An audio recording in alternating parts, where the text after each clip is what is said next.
Is okay with that? Yep, found it. Good. It was inside All webcam. right.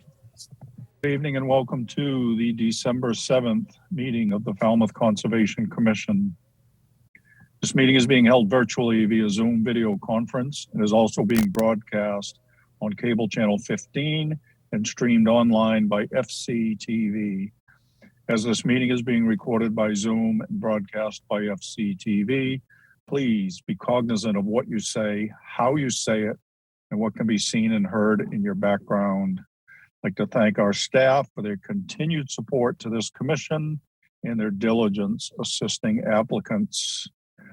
We are missing 2 commissioners at the moment. However, we do have a quorum, so we're proceeding. I'd like to remind you guys that for commenting, I'll call on each of you at the appropriate time. Please refrain from speaking over each other and interrupting each other. And I'll come back to everybody for a second chance. So cool your jets. Also, all votes will be done by roll call. When I call your name, please state your name and your vote, even if you've made the motion or the second. To our public participants, at any time during this meeting, you may enter any comments or questions via the chat function. At the appropriate time, they will be read into the record. The link and further instructions are located on the agenda. Chapter 107 of the Acts of 2022 regarding COVID-19 allows for full public participation. Therefore, if you'd like to be heard on a specific hearing, let us know via the chat function. Then at the appropriate time, I will call for public comment. When you are selected, you will be moved into the hearing as a participant. As such, you must have your video enabled, be succinct and respectful of others. Public comments will be limited to 3 minutes each. Regarding RDAs, under a request for determination of applicability, the applicant is asking the commission to determine if the provisions of the Massachusetts Wetlands Protection Act and/or the Falmouth Wetlands Bylaw applied to their proposed project. A negative determination is that the provisions of the act and/or the bylaw do not apply. Therefore, the project can proceed as proposed. However, a positive determination means that the provisions of the act and/or the bylaw do in fact apply. Therefore, the project would require a notice of intent application. So as an applicant, you actually want to hear a negative determination. Last, for the moment, for the benefit of anyone waiting for a particular hearing, and so that you're not waiting unnecessarily, the following hearings are expected to be continued. 14 Ridge Road, 40 Associates Road, number 3 Madeline Road. First up are requests for a continuance under a notice of intent. Ronald Simmons, manager, Hammond Pond Parkway, LLC, 14 Ridge Road, Falmouth, Mass, for permission to replace decking and to replace and relocate 2 float sections on an existing licensed pier. Jen? Yes, Mr. Chairman, the applicant is requesting a continuance until December 14th. So moved, Harlow Hawks.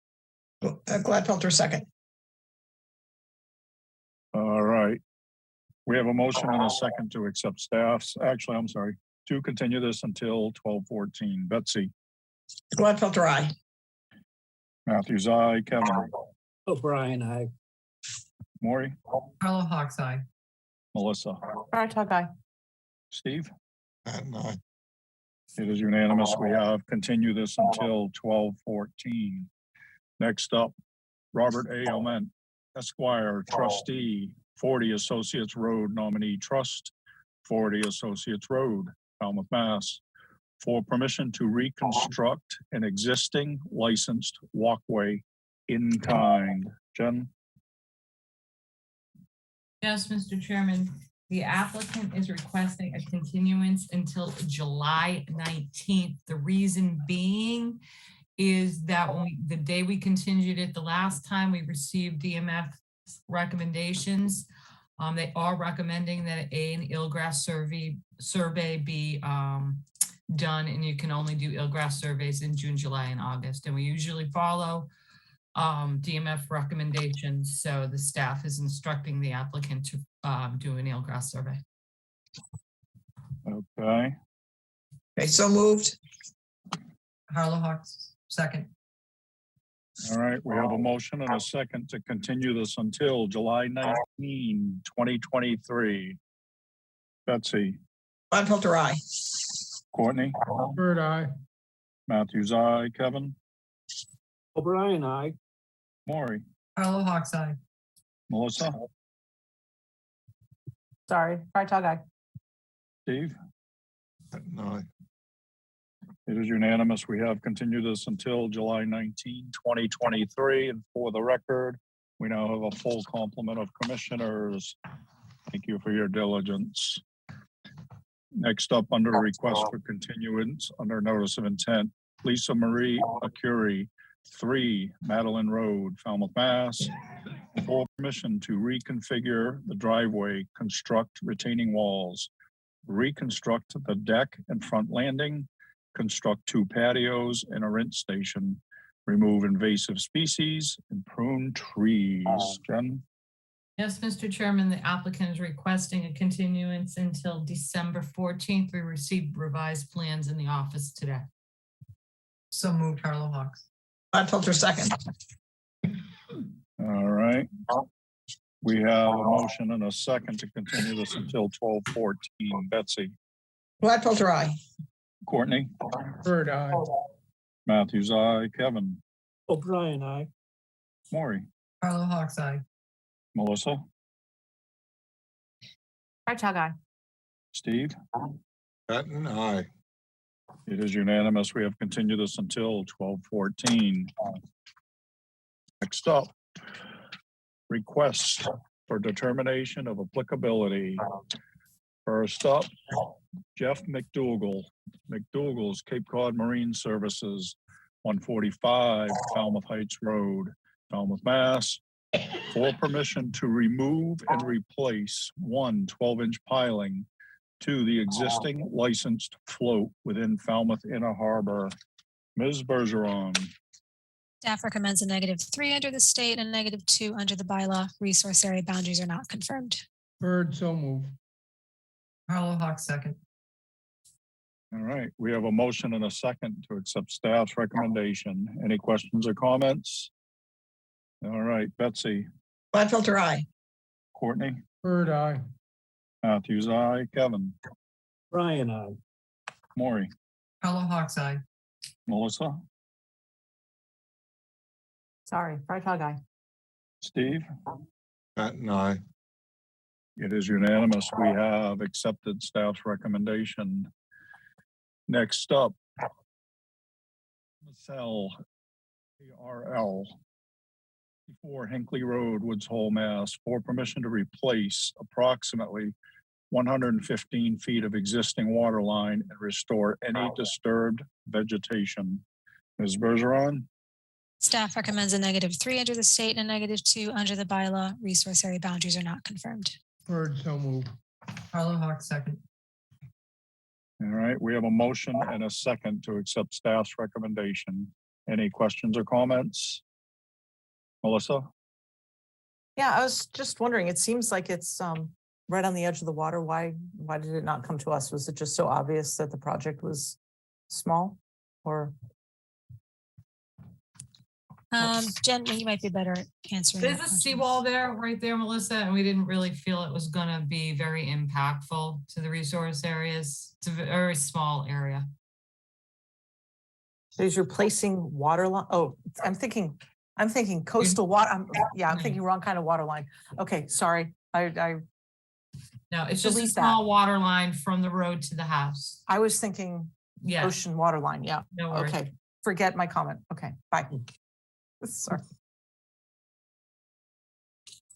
Oh, I could come up with so many comments on that. Oh, Oh, right. Jamie. professionally speaking, we have a motion and a second to accept staff's recommendation. Betsy, Gladfelter, aye. Bird, aye. Matthews, aye. Kevin, O'Brien, aye. Maury. Hawks, aye. Melissa, Frog eye. Steve. Patton, I. It is unanimous. We have accepted staff's recommendation. Next up, Mark O'Sullivan, 18 Edgewater Drive East, East Falmouth, Mass, for permission to construct a dormer. Ms. Bergeron, Staff recommends a -3 under the state and a -2 under the bylaw. Resource area boundaries are not confirmed. Bird, so move. Hawks, second. all right, we have a motion and a second to accept staff's recommendation. Are there any questions or comments? All right, Betsy, Gladfelter, aye. Courtney, Bird, aye. Matthews, aye. Kevin, O'Brien, aye. Maury, Hawks, aye. Melissa, Frog eye. Steve. Patton, I. It is unanimous. We have accepted staff's recommendation. Next up, Donna Diaz, 26 Emerson Road, Falmouth, Mass, for permission to construct an addition and to reconstruct and enlarge a deck. Ms. Bergeron, Staff recommends a -2 under the state and bylaw. Resource area boundaries are not confirmed, and this project is solely located within a flood zone. Bird, so move. Thank you. Hawks, second. all right. We have a motion and a second to accept staff's recommendation. Any questions or comments? All right, Betsy, Gladfelter, aye. Courtney, Bird, aye. Matthews, aye. Kevin, O'Brien, aye. Maury, Hawks, aye. Melissa, Frog eye. Steve. Patton, I. It is unanimous. We have accepted staff's recommendation. Next up, Oswald C. Street IV and Nancy Street, 25 Lauren Road, Falmouth, Mass, for permission to remove a deck, construct a garage with a second story, covered deck and a balcony, reconfigure and increase the driveway and install dry wells. Ms. Bergeron, Staff recommends a -2 under the state and bylaw. Resource area boundaries are not confirmed, and this also is solely located in an AE flood zone. Thank you. Bird, so move. Hawks, second. all right, we have a motion and a second to accept staff's recommendation. Any questions or comments? All right, Betsy, Gladfelter, aye. Courtney, Bird, aye. Matthews, aye. Kevin, O'Brien, aye. Maury, Hawks, aye. Melissa, Frog eye. Steve. Patton, I. It is unanimous. We have accepted staff's recommendation. All right, next up are requests for hearing under a notice of intent. All hearings of the Falmouth Conservation Commission are held simultaneously under the authorities of the Massachusetts Wetlands Protection Act and the Falmouth Wetlands Bylaw. Although a single decision of the commission is issued, it represents a separate decision under each authority. As a reminder, public commenting is limited to 3 minutes. So I encourage you to stay within the purview of this board, which are the rules and regulations of the Wetlands Protection Act and the Falmouth Wetlands Bylaw and how they pertain to a particular application. The chair reserves the right to stop any commenting that is disparaging or inconsequential to the hearing. First up, Jerry Brown, President, Sandpoint Shores Association, Inc., 0 Whitecaps Drive, Falmouth, Mass, for permission to conduct beach nourishment. Jen, Yes, Mr. Chairman, I promoted Tom Bunker up to present his project. Mr. Bunker, you're up, sir. Yes, thank you. For the record, it's Tom Bunker with BSS Design. We are proposing, we have 2 projects here for the Sandpoint Shores Association to just put a layer of new sand on top of beaches. This is at on Jenkins Pond, obviously a freshwater pond, so it's not a shore project. But if I may, I'll share my screen and I'll show you a few things. Describe the project.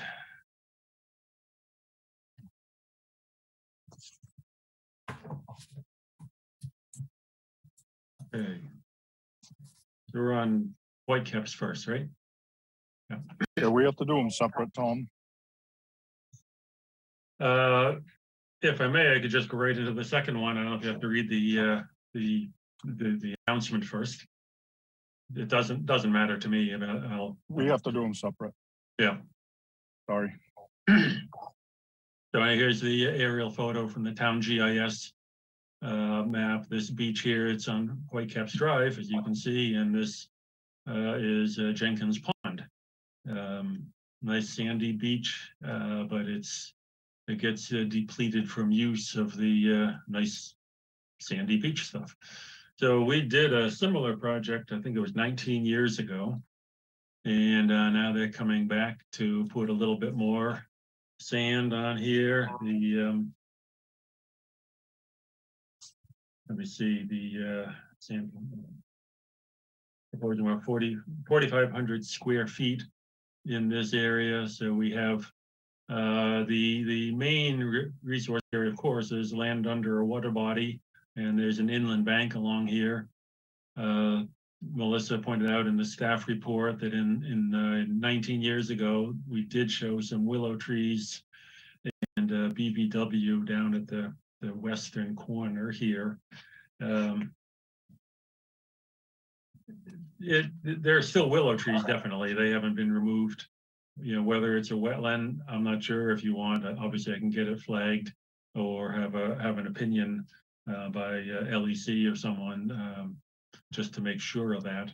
I think it has to do with the water level, which is fairly low, and all these plants are up high and dry. There is here and on the other one, basically some willow trees that are up in the sand, among other pitch pine and oak trees. And there's also some clethra growing along, you know, upland of the water.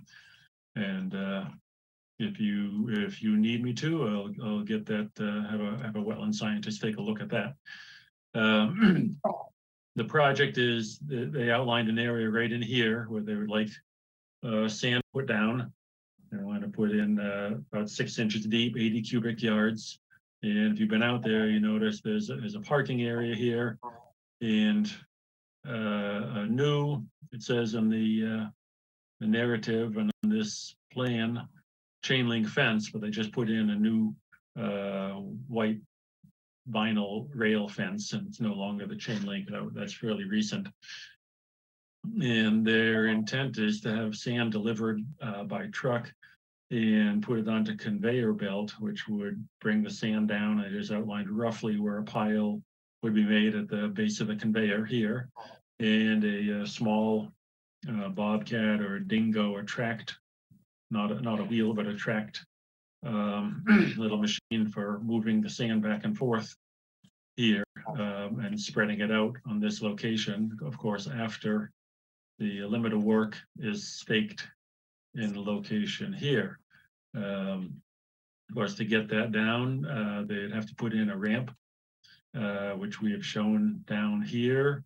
And it was pointed out that there are a couple trees where a couple branches that would have to be trimmed off of the trees along this side here, like this oak tree. I think there's another tree up in here that's not shown. So there are some branches that have to be trimmed. You know, I don't think trimming branches is that big a deal. If it is an issue, we could come up with a different location, but this is the best one, because putting a ramp down this location across the patio and across this garden area would damage more of this than I feel no damage would come from putting a ramp down here. So there'd be no trucks on the beach, just a small bobcat type tracked loader going back and forth to spread the sand here. Let me see, that's what we have here, and I think I addressed the two comments from staff about trimming branches and possibly whether there's a wetland down in this corner. So I'll take this down now and take any questions. Thank you, sir. Jen? I don't think it's gonna be an issue trimming the branches, Tom, so don't worry about that. I mean, it is what it is. We'll have to get the machine down there. And I will defer to the board on whether or not you want that little area delineated, or not. It seems like the sand's not really going near that area, is it, Tom? No, No, no. And it appears. What is it, 1 to 20? How can I never find the right scale? And it appears like the sand's being placed around 60 feet away. So again, I'll defer to the board on whether or not you want them to go back out and delineate that area. And that's all, Jamie. All right, Ms. Bergeron. I have nothing to add. Thank you. All right. Commissioner comments, Betsy. So I have no questions, and as far as I'm concerned, you don't have to delineate what might or might not be a wetland. Thank you. Courtney. I'll echo Betsy's comments. All right. Kevin. Same comments, Mr. Chairman. Thank you. All right. Maury. Same comments. Betsy's a trendsetter. Melissa. Melissa's gonna break the trend here. oh, Yeah, Tom, could you just keep an eye out for that scraggly little 3-inch oak that's right next to the sand pile? Please give it a chance. Okay, thanks. Yeah. Protect that. Thanks. That's all. All right, Steve. I have no comments. Thank you, Mr. Chairman. All right. All right, Jen, is there anything in the public chat function, please?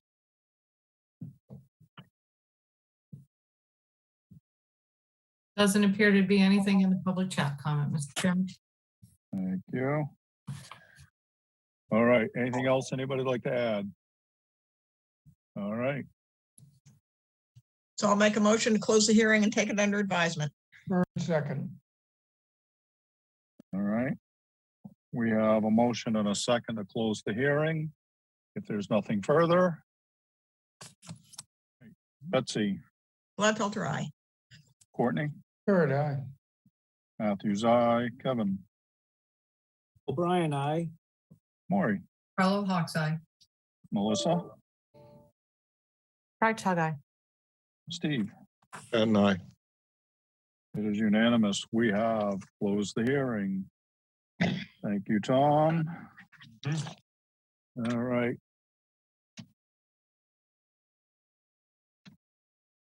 All right, next up is a similar project, but they're not contiguous. That's why we had to take them separate, Tom.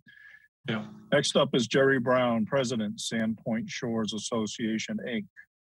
This one is at 0 Pinecrest Beach Drive, Falmouth, Mass, for permission to conduct beach nourishment. Mr. Bunker, you're up again. Yes, thank you. I'm up again. And again, for the record, for this hearing, my name is Tom Bunker with BSS Design. And I will put my screen up and show you what I got. Let me see. All right. Share the screen.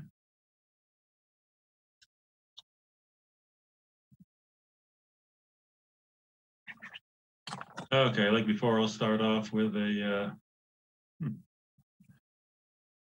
squares. Anyway, this is not contiguous. This is also fronts on Whitecaps Drive, but the prior one was off to the right-hand side over northeast along the pond. This one is at a larger beach and a little harder access. If you can see this long area here, it's a 10-foot wide strip of land going down to the beach. This one we also had about 19 years ago. We did a similar project, which it was a little more involved, where a lawn area was created up here and some trees. It was going to be a picnic area. There are 5 trees and space for picnic tables, and then the beach down here. And this one I'll get into, just briefly mention the comments where Alyssa probably has some pictures to show you this area down here beyond where we're putting sand, but see them in here. I think there's some a couple of boats or something down here. And an area that was cleared. And again, there was a question of whether this up in this sandy area is also a wetland. And again, it's fairly high up above the water in this location. And also this stairway here was not here at the time that we did our project. I'll show our plan. Again, as I had mentioned, there's a 10-foot wide strip of land coming down here. So the truck with sand will have to back in, and there's an asphalt area right in this location where the sand will be dumped. And again, the little tracked vehicle will bring sand down. It's a little trickier here because there's an asphalt drainage ditch going down here. Now there is a catch basin here that will protect with the silk socks to protect it from the sand. That sand will be falling everywhere, so that basin will have to be protected. But they probably will have to fill in this drainage area a little bit so that they can drive along and over it to get down to the sand area. And again, we have the limit of work going along here, so that stay away from the trees and stay away from the water, and then back up. And off the page here, there was, more of the wetland, which is now, there still are willow trees, as I said, but they're pretty high up above the water. These stairs were not here in 2013. I didn't call it out. I should have labeled it as unpermitted stairs. And so I guess there'll be a question of what we can and might have to do about these stairs.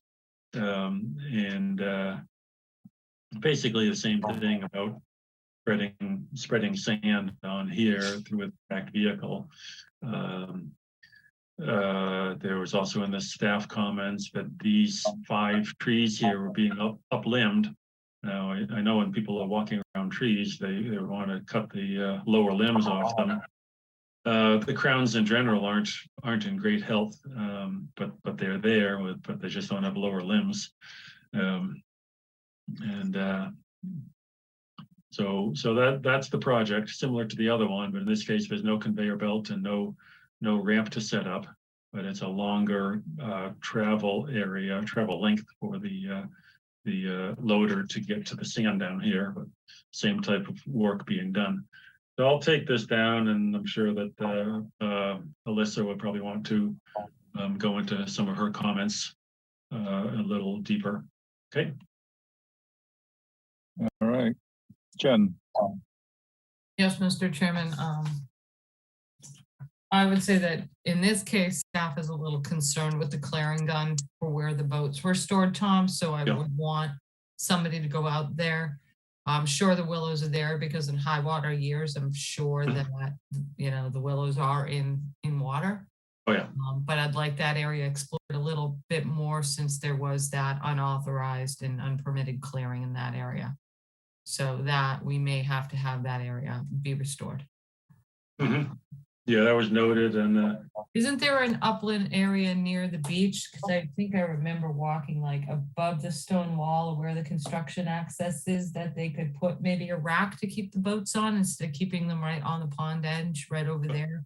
Yeah, there is the upland area by where the 5 trees are. There's a level area, or even just below it. I have to talk with.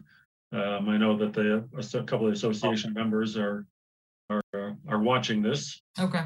Well, I can see if they want to, say something, but I just sent them the staff report yesterday, so I probably want some time to digest it, and we'll be back looking at it and talking with you about a kayak area. Okay. So in this case, Mr. Chairman, I do think that Tom needs to explore the area that was cleared. As far as flagging a wetland. Yeah, before we close this hearing, Tom. Yeah. Got one under. So, as Alyssa stated in her staff report, the stairs were reconstructed so Are those association stairs or are they No, they're on the private house. stairs? What They're- are they? They're for the house that's just uphill from there. Okay. They said that one of the people in the house is somewhat handicapped and just needed stairs to get down to the association land. They're there for that one house. Okay. Number 292, Anchorage Beach Drive. And can you please ask the association to stop uplimbing the 5 trees that were planted? Yeah, they look certainly limbed up high enough. Yeah. Lollipop trees. Trees Yeah. don't grow like lollipops, so. What flavor? That's all I have. All right. Ms. Bergeron. Just a comment on the clearing, Tom. We do have a number of photos from the early 2000s of what that area used to look like. Definitely trees, saplings, and understory were there. So it might give us an idea of potential species to restore it with. So we can send those to you as you continue to explore that area. It looks like the willows are still there based on where they were delineated on the previous plans. Yeah. That was my only reason for mentioning the willow trees in the BBW, just because I didn't know where that clearing was, if maybe it was in part of the BBW or not. But we can continue to explore that. Thank you. Yeah, I would doubt that. Well, there could be a fringe BBW along there that might have been cleared. Yeah, that's just what the label was on the old plan, so I just wanted to bring it up again. Yeah. Thanks. Tom, you might have to survey that area. Mhm. Okay. All right, Courtney, did you hear enough of this hearing? I'm not really, so I'll pass. Okay. All right. Kevin, you're up, sir. With all the comments we've had so far, I wonder if Tom would be interested in the continuance. Well, it seems like, certainly from what Jen said, they're not going to close the hearing until something. I mean, certainly I'd like it if they can close with conditions that it be restored and whatever. But Jen's shaking her head, so yeah, we'll have to. Okay. The only comment I have, probably, I don't know if I should say it or not, but I will. You might want to have someone talk to some of the people who use the property to stay away from the damn trees. You might not think of a different way to put it, but okay. Yeah, well, like I said, I think they're listening and watching this hearing, so they'll be getting the message, but we'll talk. We'll probably talk tomorrow about what we do next. Thank you. No more comments, Mr. Chairman. All right. Maury? No comments. All right. Melissa? Thank you, Mr. Chair. Tom, next to those unpermitted stairs to the west Mhm. is a couple of steps are there. What's the deal with those? I think Were they all- those also. No, I think those also were steps leading from the next house to the west, down toward that area. So not permitted as well, do we know? You know, that I have to look. I'm sure there's no formal permission. I'd have to look and see on the plan from 19 years ago if they were on there or not. Yeah. So I can look into that. Yeah, General Alyssa, do we know anything about those too? We'll have to look into that, Melissa. Okay. With, yeah, we'll have to find some mitigation, I guess, for all of that stuff somehow. Yeah, Other well, than that- yeah. Yeah, other than that, it seems fairly straightforward. Do you have a time of year idea of when you're gonna be, I mean, well, I guess for the previous project, because this one's probably not gonna happen too quickly.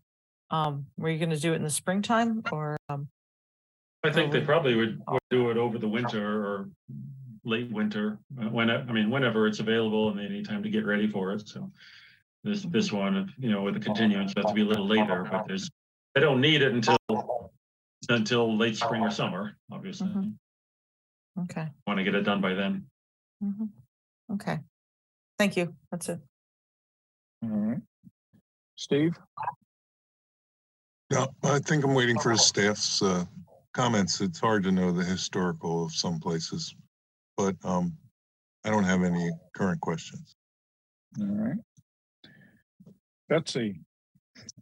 So Tom, those stairs and the path that Melissa was just talking about, are those on the association's land?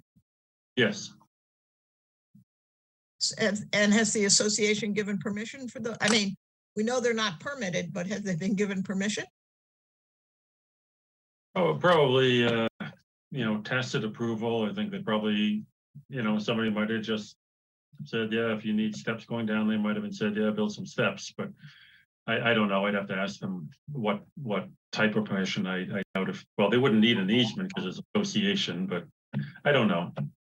They're there, the association knows they're there and they're being used by the abutter. So I suppose that's a form of permission. Okay, I have no further comments. Thanks.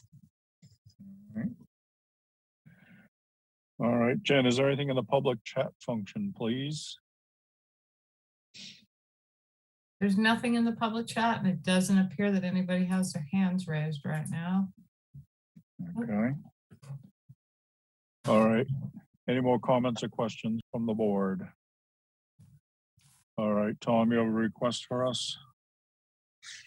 I will request a continuance of this hearing until sometime next year.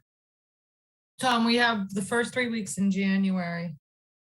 All which one wide would you open. like? Yeah. What would, So the 4th, the 11th, or the 18th?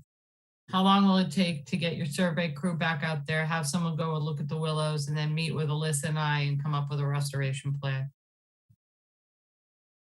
how about the 11th? The 11th? Okay, 11th it is. At the request of the applicant, I'll make a motion to continue this hearing until January 11th. I'll second that. Try talk. All right. We have a motion and a second to continue this hearing until January 11th. Any further comments or questions? All right, we're going to vote. Betsy? Gladfelter, aye. Matthews, aye. Kevin?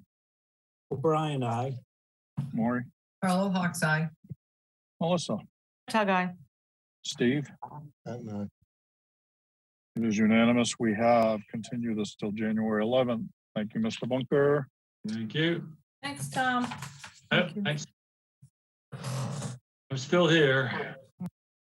I'm not putting you off, Tom. Don't say goodbye yet. We're not saying Super goodbye. Tom. This is Tom Bunker night? It looks like it. Hmm. I thought Mike was showing up at some point. He is. Waiting in the wings. The Mike and Tom show. All right. Can I continue? I don't want to interrupt. All right. Next up, Michael Susan Herring, 100 Waterside Drive, Falmouth, Mass. For permission to remove the existing deck, construct an addition with a deck, relocate the existing hot tub, remove the existing shed and construct a new shed, and install dry wells and mitigation plantings. Jen? Mr. Bunker is here to present his project. Well, hey, welcome, Hey. Tom. Thanks for joining us tonight. Yeah, I've been away for so long. You have. You're up, Yeah. sir. So once again, and still, I'm Tom Bunker, sitting in my office at BSS Design. I'll put my screen up and tell you what we're trying to do here. I can find where my stuff is.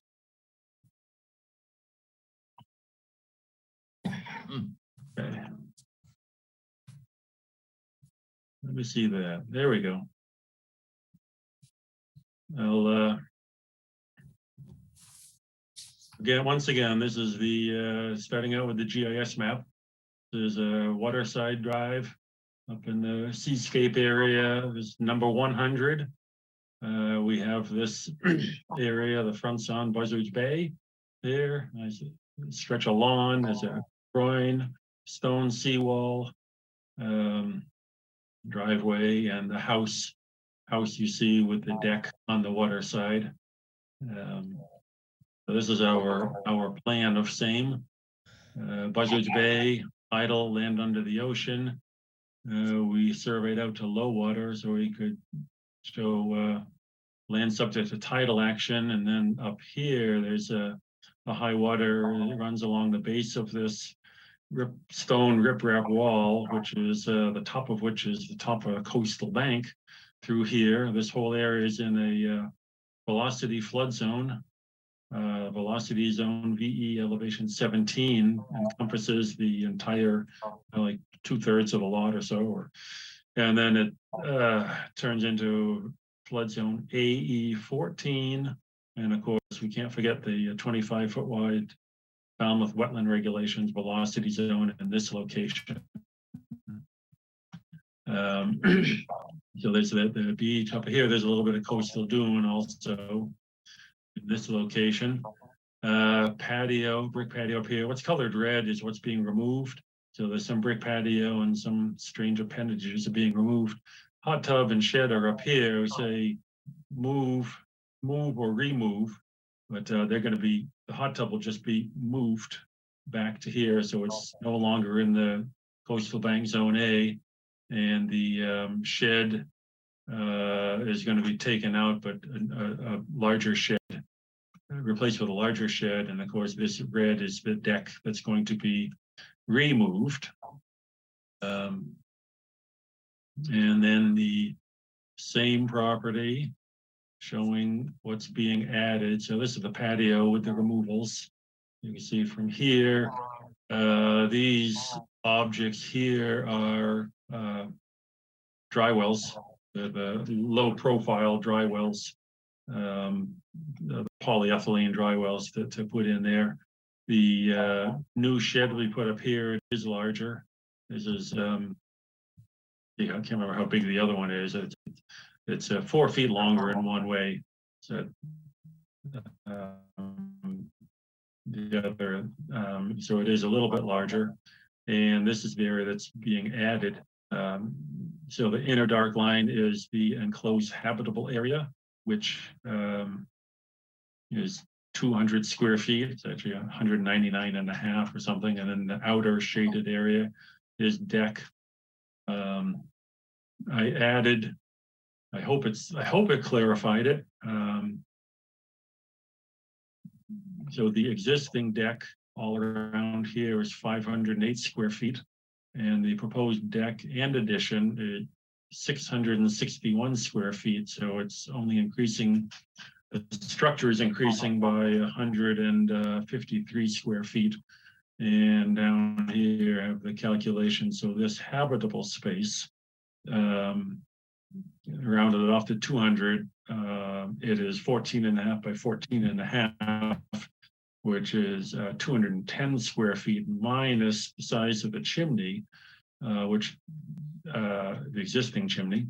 So the total area of the new habitable space is 199.75, but overall it's not increasing by, the building is not increasing by 200 square feet. So we have the calculations, 122 square feet, and prior we had, and it's tough checking all the numbers on a plan like this, but we had a larger mitigation area required with a different sized deck. And that mitigation area required, I think it was 24 to 28 shrubs. Alyssa pointed that out. Not that it was wrong, but she said that she made a comment in her staff report. But 24 shrubs in 122 square feet would mean only 5 square feet per shrub. And I don't know, Jen, if you could get on that site anymore, the plant calculator, but they don't let me on anymore. Maybe I've been using it too We'll send you a different one, Tom. Anyway, this is the, okay. I mean, I know it's roughly eight something square feet, and I pointed out that this hatch pattern, which now you can't see because I colored it green, these large dots are spaced so they're 3 feet on center. So one could count the dots to find out how many could fit in there. And speaking of the mitigation, and I realized that you want shrubs up in this area because there's beach grass, this area of dune that we have here. And so they want this area, they would prefer to have this area planted with beach grass. It's not like it's lawn that they're going to mow into it. But we do have a row of beach plums here along the property line. And they like the look and everything of the beach grass, and they would like that. That's their preference for revegetating this area, and a few native trees in this location, and of course, Alyssa pointed out that I'm not even sure which one. Some trees have been removed from up front here. They are in a flood zone. I think one of them might have been this yew. I'm not sure if it's that recent that they were removed. But I had sent an email over to your staff today, and I talked to the owner, and he said that particularly over in this location, things have been weakened because there have been a lot of bittersweet in here. So bittersweet had been removed, and some have been weakened and deformed from the bittersweet. And one of these trees had branches overhang the driveway, and the neighbor wanted them removed. So you can do with that as you may. We also have some ornamental, this is not mitigation planting, but some ornamental shrubs, because as a structure in a velocity zone, there's no enclosure underneath, and they want to put some shrubs up here as screening for a little bit of privacy underneath there.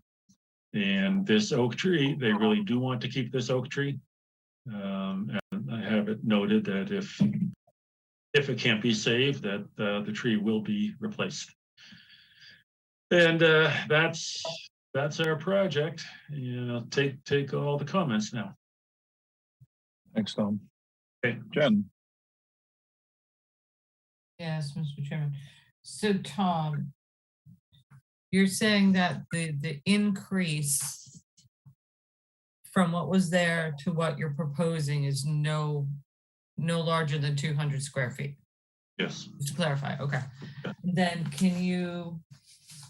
I kind of got confused about what you were saying about the beach grass and the shrubs. We get that the 24 was a holdover, the 24 to 28, whatever Yeah.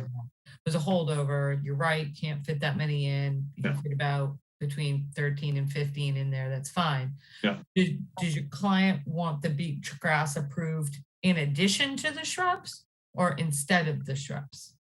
Instead, I mean, if you'd like it instead, Okay. Yes. No, I understand. So I'm just going to recommend to the board that the board usually does not, and this, Tom, but I get your, advocating for your client, but unfortunately the board doesn't accept beach grass as mitigation for structure. So it'll probably be conditioned to be shrubs, but it won't be the 24 because you can't fit it in that area. So, but that will have to, the board will have to decide that. You want the screening shrubs in the front so your client understands that lower section under the deck cannot be enclosed in any way, including the rinse station. And we can give you some ideas about what to do with the rinse station if you don't want to have it just open.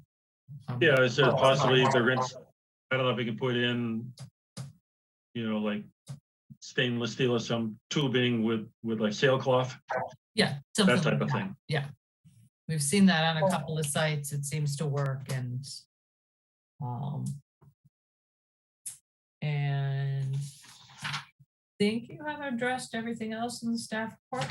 So I have nothing else to add at this point. almost at Mr. Usherman. Oh, the shed, Tom. Yeah. How much larger is the shed from the old shed? If I can turn away from the screen and I'll look on my, hold on one second, I will tell you. Doot, doot, doot, doot, doot.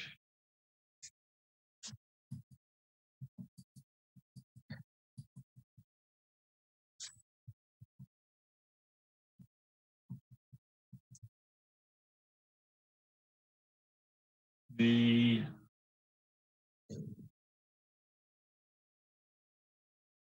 the existing shed is basic, shed is 8 by 8. Well, I have it drawn here, 65 square feet. And it's going up to 96 square feet. Okay, and just for the board, that's still in a velocity, so. Yes. And that 98 square feet is in addition to the less than 200 for the deck addition, correct? Yes. Okay.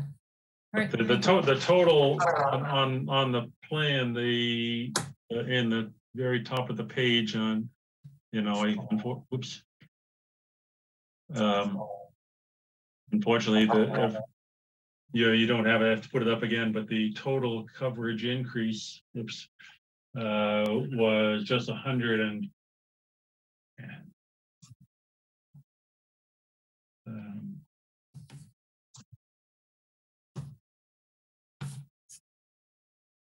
the proposed deck is not as large as the existing deck, so it's 100 between the deck and the whole addition to the house. It's increasing 153 square feet, and that's on the note just of what I emailed you earlier today, just as a part of the clarification. And so if we're adding 30, it's 30, 32 or 33 square feet, it goes up to 185 square foot if you count the shed and the increase in structure. Okay, thank you. You good? All set, Jamie. Yeah. Okay. Ms. Bergeron. Thank you. Sorry for the mix up on the shrub count, Tom. I just took your word for it on the plan, but next time I'll check everything. It's not up to you to find my mistakes. Just a note about the tree removal. That's just something I like to add in the staff reports when I find unpermitted tree removal. Just to note to the homeowners, it's something that we permit often. So just next time, come talk to us. We'll do an AR for it. My only note about the shed is it's been in a velocity zone for a very long time, at least since the aerials in 2001. So I think moving it and reconstructing it, maybe in the same dimensions, might be a little more in line with the velocity zone. The board often doesn't permit shed construction in velocity zones. If it was more of a shift, maybe that would work out a little bit better, but that's for the board to decide. Thank you. All right. So on that note, I don't have a problem with the shed. I mean, there's an existing shed, you're going to relocate it and it still stays under the footage. So me personally, I don't have an issue with it. Just to say it. Yeah. All right. And it's moving back from the waterfront also. Which is a good thing. Yeah. You know, you're increasing that, but you're decreasing something else. So I like that. All right, Maury. One of the things, Tom, that on your notes for number 4 and 5, when you have lot coverage by structure at 1,638 square feet, then you go to lot coverage by structure, paving, and parking. It would just be nice to have a what's there now. Like, I mean, the lot coverage right now, or is this the lot coverage when you increase? The proposed is when I increase. But 4 is existing and proposed. Right, but And one 5 is says, existing and proposed. but one is just as coverage by structure, the other one's structure, paving, and parking. So Right. it should be lot coverage by structure, paving, and parking, existing and lot structure this proposed. So it's apples and apples. Well, if you put on, are you looking at the notes on page 1 or page 2? I guess is the question. Page 1 is only the existing conditions. Page 2 shows the Sorry. proposed. Gotcha. I apologize for that. No. So I will sit with my little pencil and just check that out to see what the difference is. And I liked Alyssa's request that you put what the amount in the V zone so that you don't get another bite out of the apple. Yeah, and how I'd be glad to do it. I mean, I do have on the one that what I emailed. I mean, how would that be written? And I don't know if Alyssa is on what I put on that plan, and I can put my plan up again and show it to you.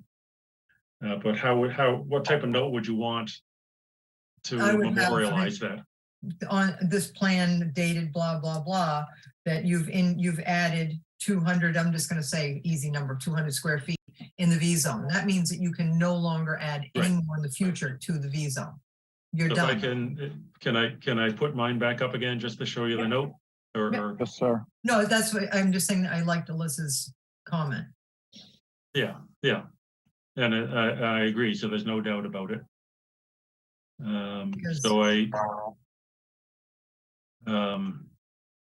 So I guess from what you were suggesting, I don't say specifically that it's in the V zone. I said detail of 200 square foot building addition on deck.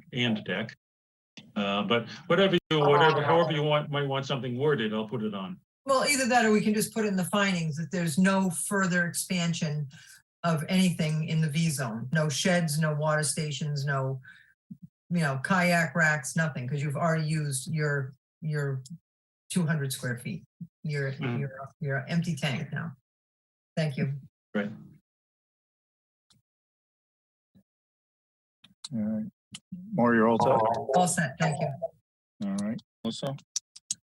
Thank you, Jamie. Tom, I'm gonna pick up on Maury's question for number 5. Because I don't get what you're talking about. I'm seeing lot coverage, I'm on page 2, lot coverage by structures, paving and parking. Existing 2,084 square feet and proposed 2,526 square feet, which is over 400 square feet increase, but yet you're talking about, you keep saying 185 feet, 185 square feet. And so you're saying 185 square feet, but you've written over 400 square feet. So where's the extra? I mean, I see that, the former deck was 508 and the new proposed deck and the addition are 661. We've got an extra 30 feet in the shed. But where are the other 300 square feet that you're listing there? I was going through that too, and the one thing to keep in mind, and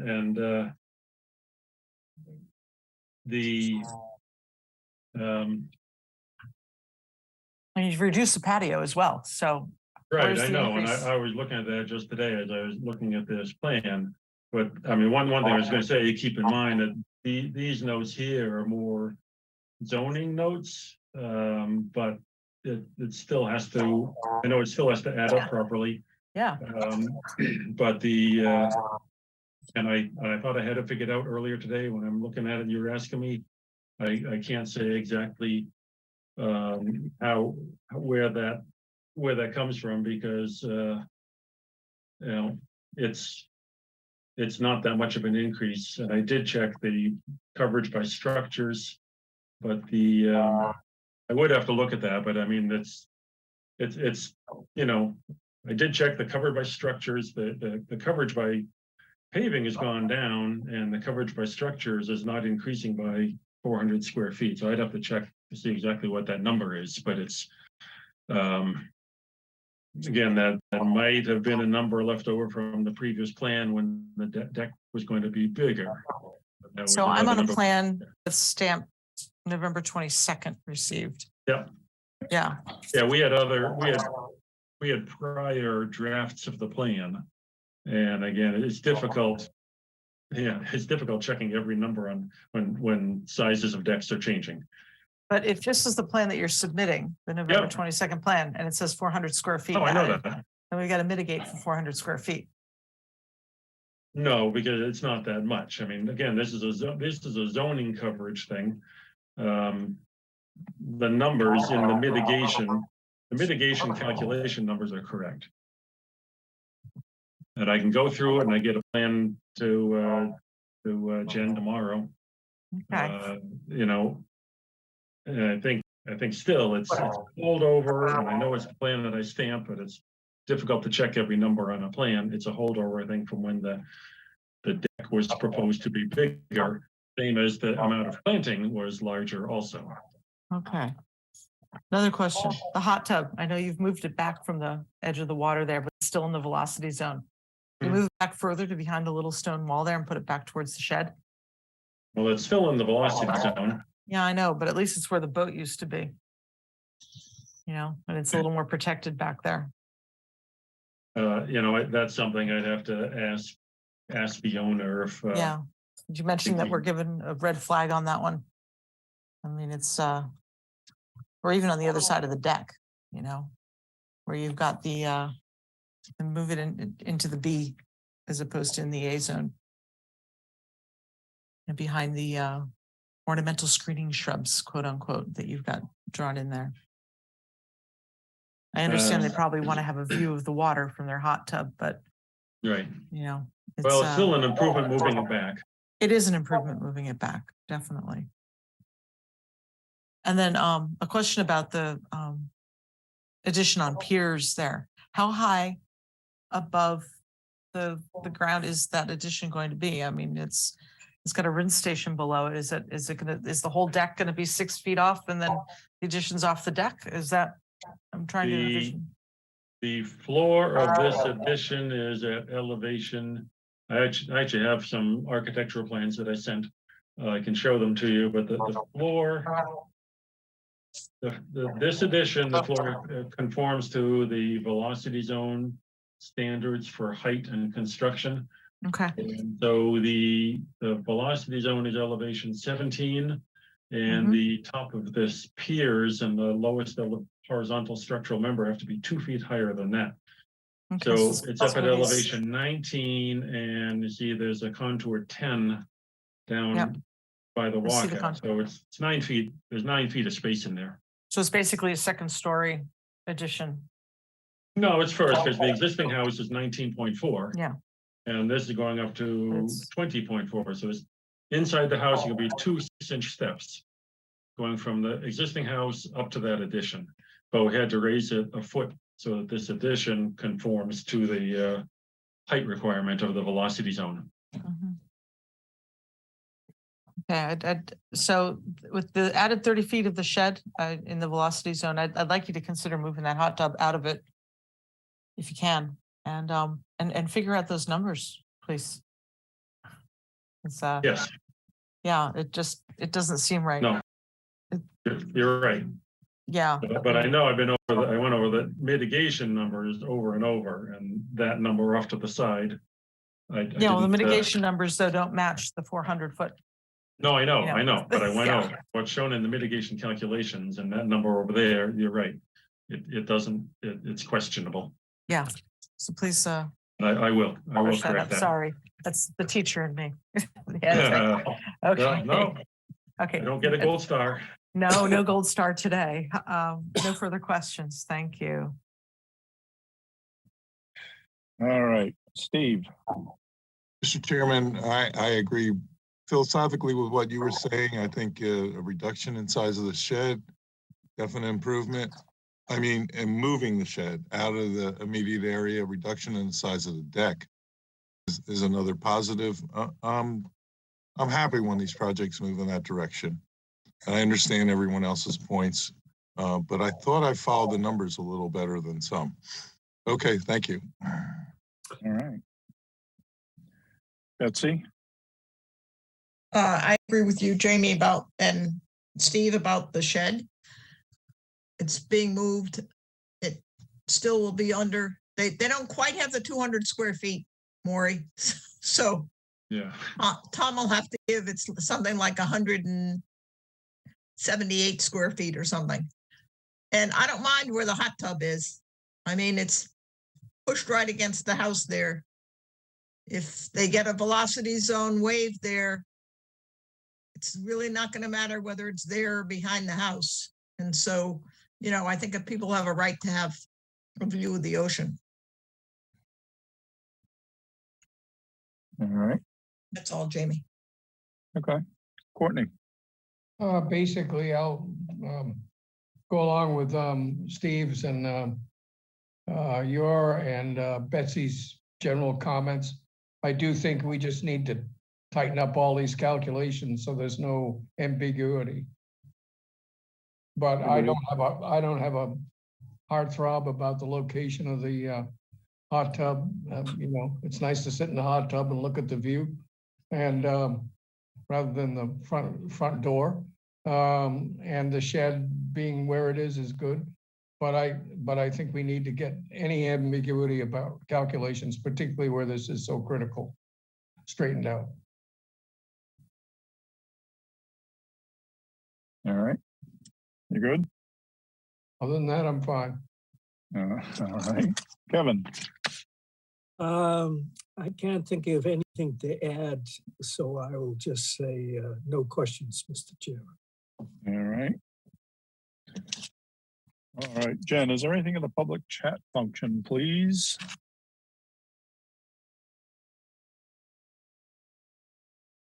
Nothing in the public chat. All right, Maury?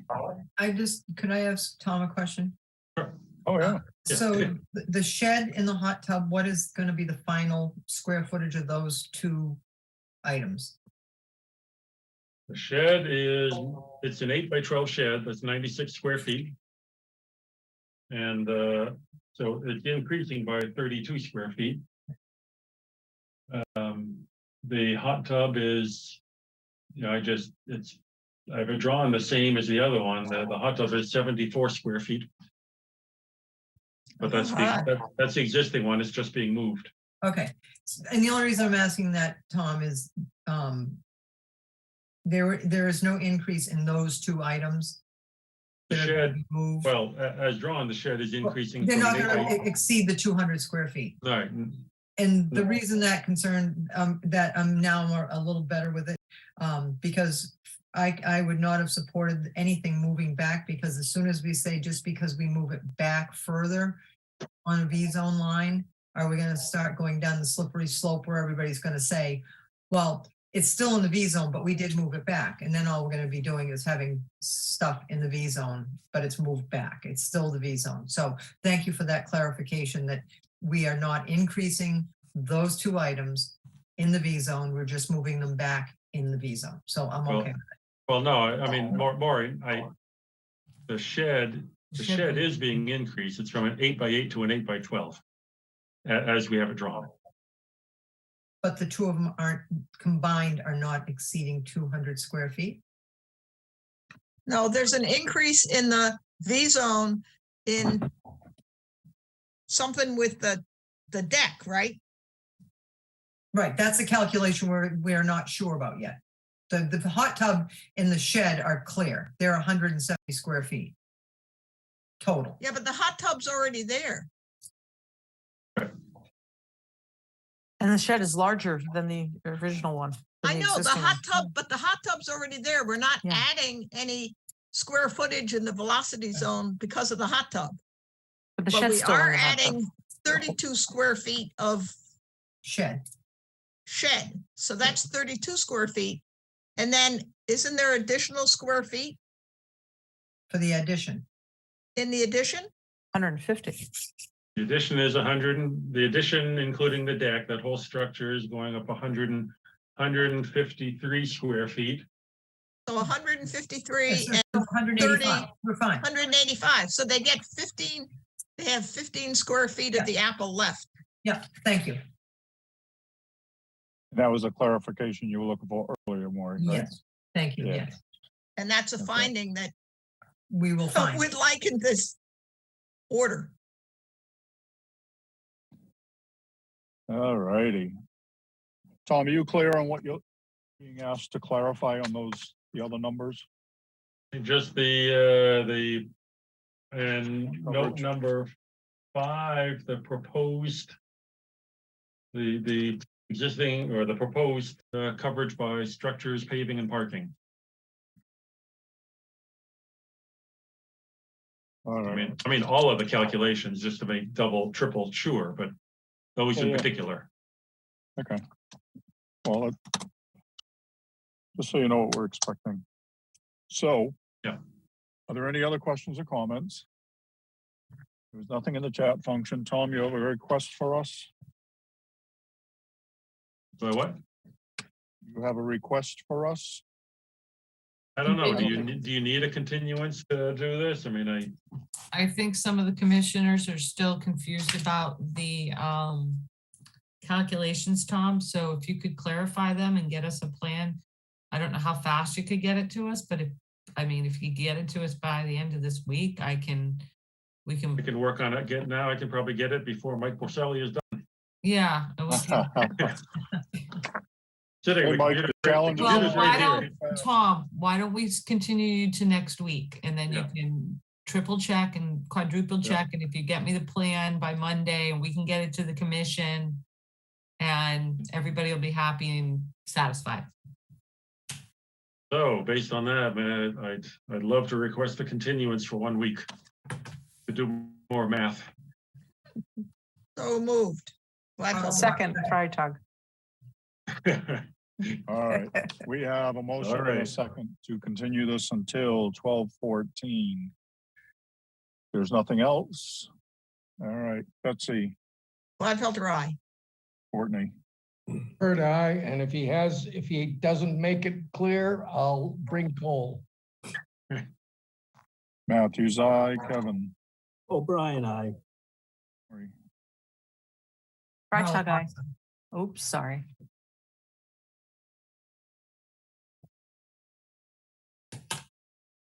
I think she froze. Nope. Maury, can you repeat your vote, please? Yes, I said Harlow Hawks eye. Melissa, Freitag, aye.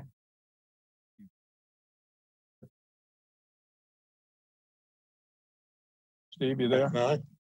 Thank you. You All hear right, it yourself. is unanimous. We have continued this until December 14th. Thank you, Mr. Bunker. All right, thank you and good night. I'll sharpen my pencil. You're leaving us? Bye-bye. I'm Good going. night, Tom. Right. Wow. Good Night, Tom. Night all. Night, Tom. Night, Tom. All right. Next up. Windy Hill, 28 Drift Road, West Falmouth, Mass, for permission to conduct invasive species management and restoration. Jen? Yes, Mr. Chairman, I am promoting Mike Borselli up, Nick Crawford from Crawford Land Management up, and Angela Tanner from Crawford Land Management and Genic Studio up to present their projects. Excellent. I have to recuse myself. Okay.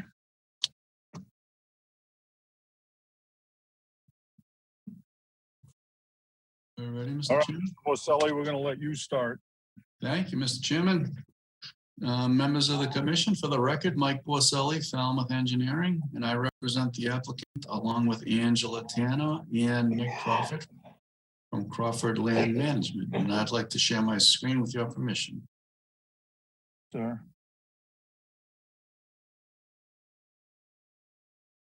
I'm going to start off with an aerial photo that shows the location of the lot, which is number 28. I'm circling here with my hand. This lot has frontage on the beach on the west side on Buzzards Bay. It has, and it runs through to the Great Sippawisset Marsh on the east side. Drift Road runs through the lot. The lot is bisected by Drift Road. There's two houses on the property, one here and one here. And it's hard to see in the aerial, but there's woodland and very densely invaded with invasive plants buffer to the salt marsh. The details of the invasive plants I'll leave to the Crawford Land Management folks, but there's vines and there's a lot of material choking out the good native plant material. There's some lawn areas that you can't see on the aerial photo, but they do show up on the plan. This is a plan of existing conditions. Again, here's the Buzzards Bay side with the coastal beach. There's a revetment. There is this side of the lot is predominantly dune, but it also has flood hazard zones, land subject to coastal storm flowage in the form of a velocity zone here where the blue line is west.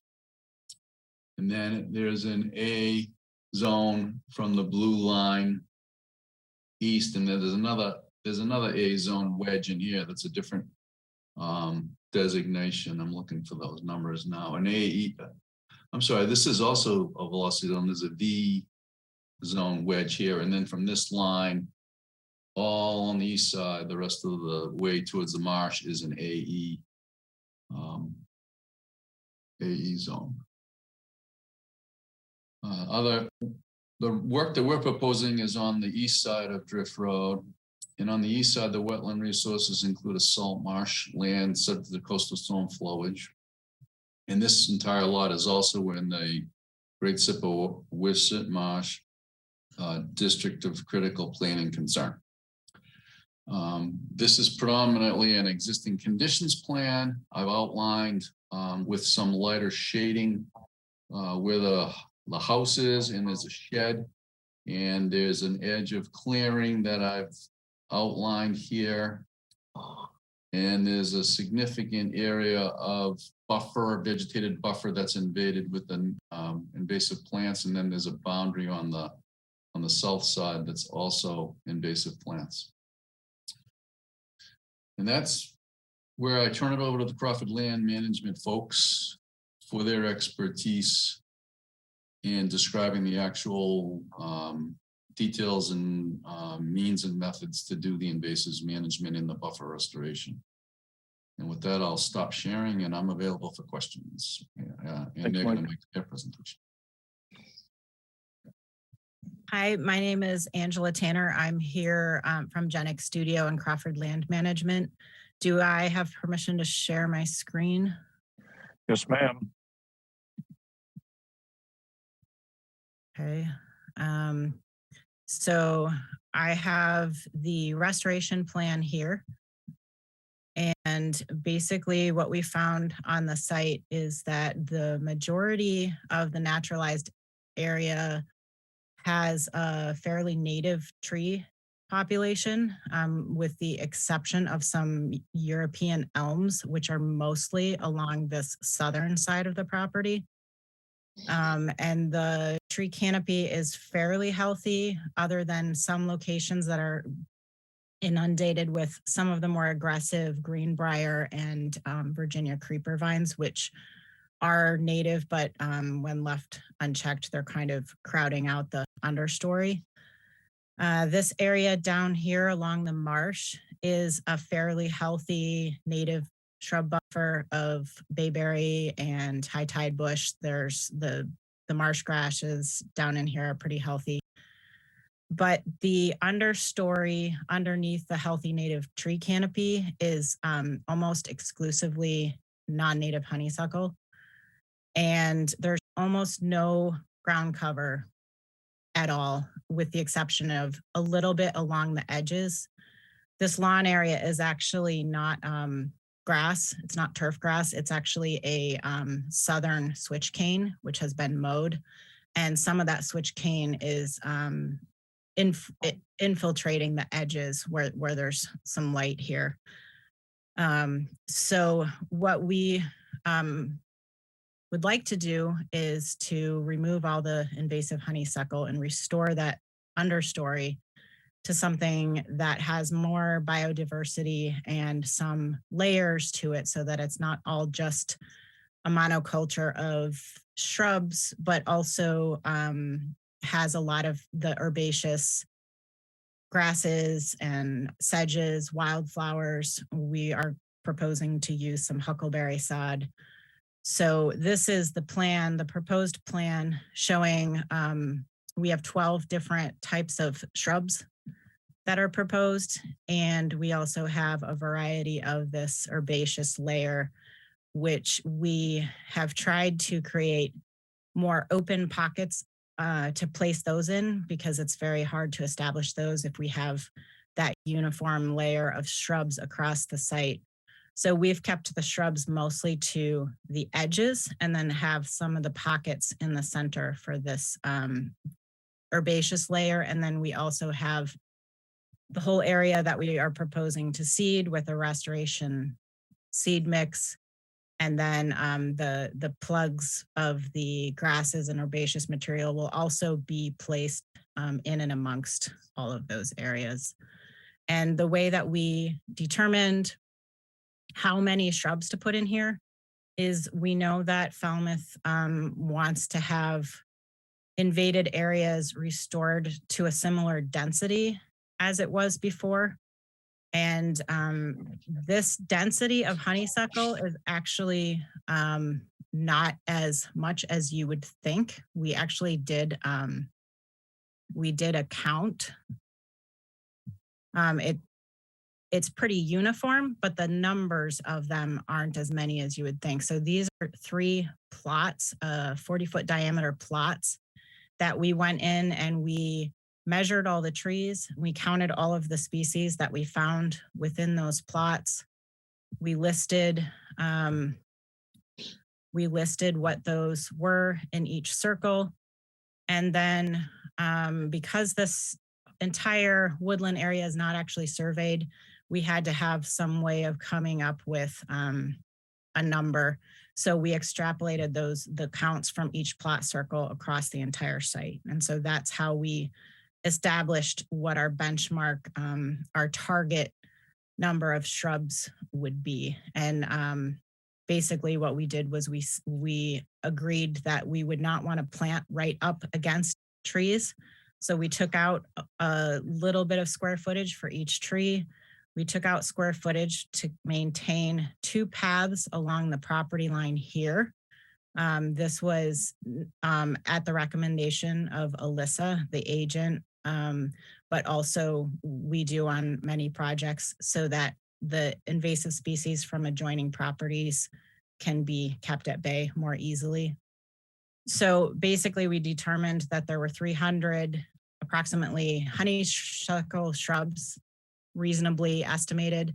And so we wanted to match that.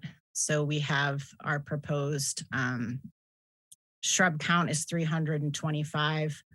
And in addition to that, there's all the extra herbaceous material that we're planning on incorporating in with that. And then the other thing I didn't mention was that there are some trees underneath the power lines here that we would like to take out because they're growing into the power lines.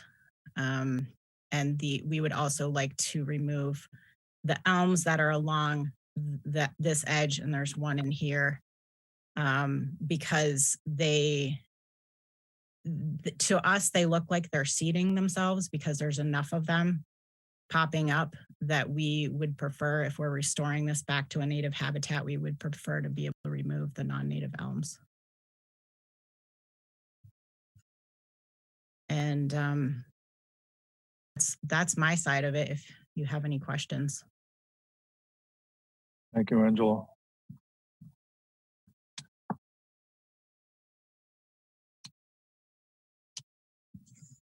You can stop sharing if you would, please. No. Thank you. All right, Jen. Yes, Mr. Chairman. Mike, the driveway, do you know when that crushed stone driveway went in? I saw that in the staff report. I can't tell you exactly when it went in, but I can tell you it replaced, it was always a driveway, it was dirt, as long as I can recall on the site, but I can't tell you when. I surmise that the dirt was muddy and the owner just wanted to put crushed stone so it wouldn't be so muddy. It's in the zone A to the dune. Yeah, but it's you know, it was already dirt. Yeah, but now it's gravel. And so it's pervious surface that doesn't support vegetation. So it's something that should be mitigated for because it is in that zone A to the coastal dune. Well, I suppose I could take the gravel out and make it dirt again, if that's what the commission would want. I don't I don't think we'd want, I don't know how we'd mitigate for it, to be honest. So if the commission says we need to mitigate because we added crushed stone onto a dirt driveway, then we'll take the crushed Well, stone off. I mean, you make it sound like this is a new thing. It's not. No, I'm not, but I think, I wasn't expecting that question in the staff report, and I don't know when it was done. But I'm just explaining why it was done. It was just to make the driveway more, Yeah, so the board usable. will have to decide what they want to do about that, because again, it is in the A zone to the coastal zone, so. Yeah. That's all I have for you, Mike. Okay. Angela. What's the caliber inch of all the trees you're gonna remove? Do you even have the ones for the elms? I know you located, you sent us a plan. What is the caliber inch for all of the trees you want to remove? I don't have for the ones that are under the power lines. I would Okay. guess they're all probably less than a foot, but we could provide that information to you pretty That would quickly. be great. Okay. I think that'll be helpful to determine if the board wants any elms back. And I we mean, not elms, any trees to replace the elms. Who identified the elms? Mark has real concerns that they could be American elms and that sometimes people misidentify them. So Mark would like the opportunity to go out there and look at the elms himself and see if he's in agreement that they are a non-native elm. Okay. We are pretty sure they're not American elms. But And we can coordinate going out with, was it Jen that identified them or Nick or you? Are you there, Nick? Yeah, I'm here. Hi, Nick. I was almost certain that they weren't American elms. I'm just having a difficult time pinpointing exactly which non-native elm they are, whether it's a English elm or a field elm. There's just some discrepancies that make it difficult to ID. Nick, would you be willing to meet Mark out there and go over it with him? Sure. Perfect, thank you. And I understand the way you did your plots, Angela. It seems reasonable, but you know, we have our little plan calculator. We usually look at restoration projects not as a density of 3 feet on center. We have larger spacing, but even at 5 feet on center, you're still almost double the shrubs that you're currently proposing. So we just wanted to point that out to the board. And Angela, we weren't able to forward the thing you sent us yesterday on the sod to the board. So maybe asking for a continuance so we can go out and kind of figure out what those elms are, get a caliper inch on the trees underneath the thing, and then we'll have the opportunity to send the sod information over to the board so they can see. Angela did provide us with I don't think I forwarded this to the board this morning, but Angela provided us yesterday with what the honeysuckle sod looks like right now on a project that they The did. huckleberry. I don't think you Huckleberry, mean I'm sorry. honeysuckle. Sorry, huckleberry sod on a project that they did over in Hyannis. It's a Cape Cod bank. So I'd like the opportunity to forward that to the board so you get an idea of what that huckleberry sod looks like a year later. Yeah, there's other native species that are sort of in it as well. It's not just a monoculture of obvious. Yeah, I saw that, and they'll be able to figure out the ferns and everything. like Yeah. that. Yeah. And that is all I have right now, Mr. Chairman. All right. Ms. Bergeron. I have nothing to add at this time. Thank you. All right. Melissa, we'll start with you. Ooh, you don't want to do that. Hi, everyone. Hi, Angela. I've got a lot of questions for you about this property. Thanks for all the plans. Mike, my first question when I pulled up, man, you call them remove 4 cherry trees under the power lines. I didn't see a single cherry tree there. I saw a whole bunch of cedars under the power lines, but I see that Angela's plan has removed 4 cedar trees under the power line. And then on the other side, 4 cherry trees. Yeah, I think there were the cherry. Yeah, you didn't see the cherry trees on the right side of the driveway? I did on the right side, but on the left side, he has them labeled as cedar, as cherry trees, and they're cedar trees.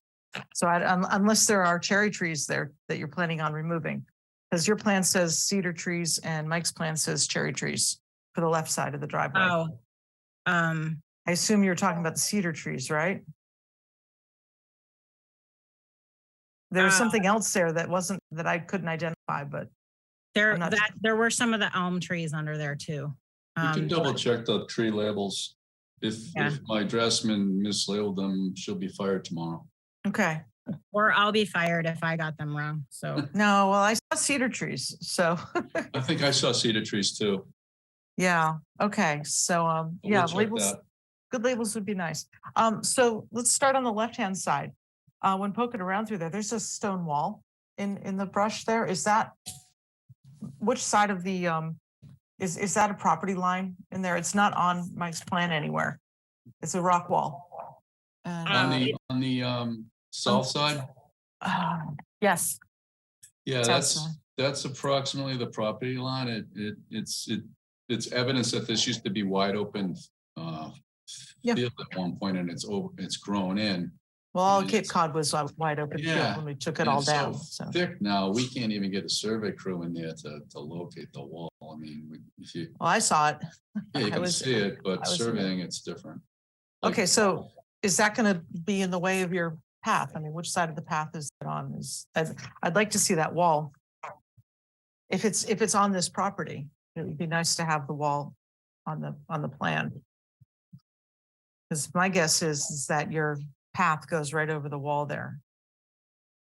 Which then sort of negates the reason for having a path, because the path is to make it more accessible, but if you're gonna be clambering over a wall, then maybe you don't need the path.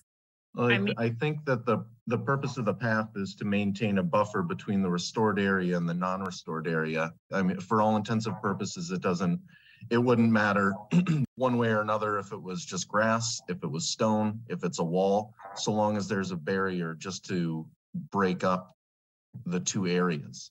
So, whether it is or is not on property, I think if it is on property, then we'll consider that X amount of feet of the path itself. If it's not on property, then we will have that path. Okay.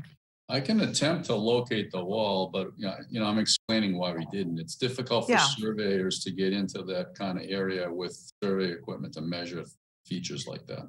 Okay, so they're just, it seemed like wall versus path was gonna be a challenge. Well, Okay, again, to clarify the path, it's a path not for foot traffic. It's analogous to like a fire break, if you will. It Mhm. creates a gap between the neighboring invasive plant material and what we're spending a huge amount of invested time and energy and money into restore so that their invasives don't invade. It's like a break that you can continue to kind of keep their invasives from coming into the new restored area. okay. There's So no, that wall is probably meandering on the property line. And in making the break can still be accomplished with, it's not intended to be a path because you can walk, the owner can walk right through our land without the need for the path. So I defer to the commission if you want us to locate the wall. I wasn't sure if it was, if the clearing was going beyond the wall or this side of the wall. I couldn't tell scale wise how much you're actually doing there. Okay, Does well, that mean does the commission want me to locate the wall? Because I'm hearing one commissioner, but not. I'm just the first one. Okay. So I'll bring that up. Okay, those elms, I had a question about the elms as well. I mean, they're rather large. They're almost a foot in diameter. You're planning on taking out all of them? I mean, have you located the mother tree for them? There are 12, and I think the biggest one is maybe a foot. The smallest one is 3 inches. We did send a supplemental diagram, but it was a little late. It was just last night of what the sizes are and where those are. So they're not huge, but they are covered in vines. So once we sort of start to pull out all of the honeysuckle and everything that's in there, they're just going to be kind of unsightly, and they aren't adding back to the native habitat. So we were hoping that one of the goals of this project is right now it is so dark in there. It's completely, all of the light for the understory and ground cover layers are completely blocked out. And we're hoping to open up pockets of that so we can really establish more biodiversity and get some other layers of things in there. And that's one of the reasons too for the shrub composition that we did, where they range in spacing from 3 to 5, 6 feet on center. And then there are some open pockets in between the shrub clusters where we can start to establish some more part sun loving species. So our hope was that because those aren't a part of the native plant palette, that they could help be part of this goal to promote the biodiversity of the site. Okay, so I'm going to throw your words back at you here, Angela.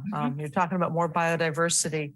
And when I was on the property, I mean, I saw mostly honeysuckle, obviously. I know honeysuckle is labeled as an invasive right now, but with climate change, it's becoming more regular. But I mean, honeysuckle has been around since before I was a kid on Cape Cod. It's everyone has honeysuckle on their property. And there's so much there. When I was there were birds everywhere. There were bunnies. I saw at least 2 different bunnies. I know walking down that road, I've seen, I don't know, is it a martin or a mink or something running across right there too. And you folks, it looks like you're about to rip out, for lack of a better term, you're going to poison about almost an acre's worth of understory all at once and leave a massive scar there for a while. And I mean, one thing that I did learn from all those courses I took a few months ago, folks, was that MAC, the Mass Association of Conservation Commissions, is suggesting that when we're doing invasive mitigation on larger properties, to do it in phases. Because when you rip out the whole thing, I mean, the birds and the bunnies and the bees don't care if it's honeysuckle or if it's huckleberry, whatever it is, but they need something. And I'm really, I hate to say it, but I'm sickened at the thought of you guys ripping out the full acre of everything there, especially, I mean, you've got, what do you call it, natural heritage right at the edge of there. I'm also wondering what natural heritage is saying about you folks taking out all that at once. I'm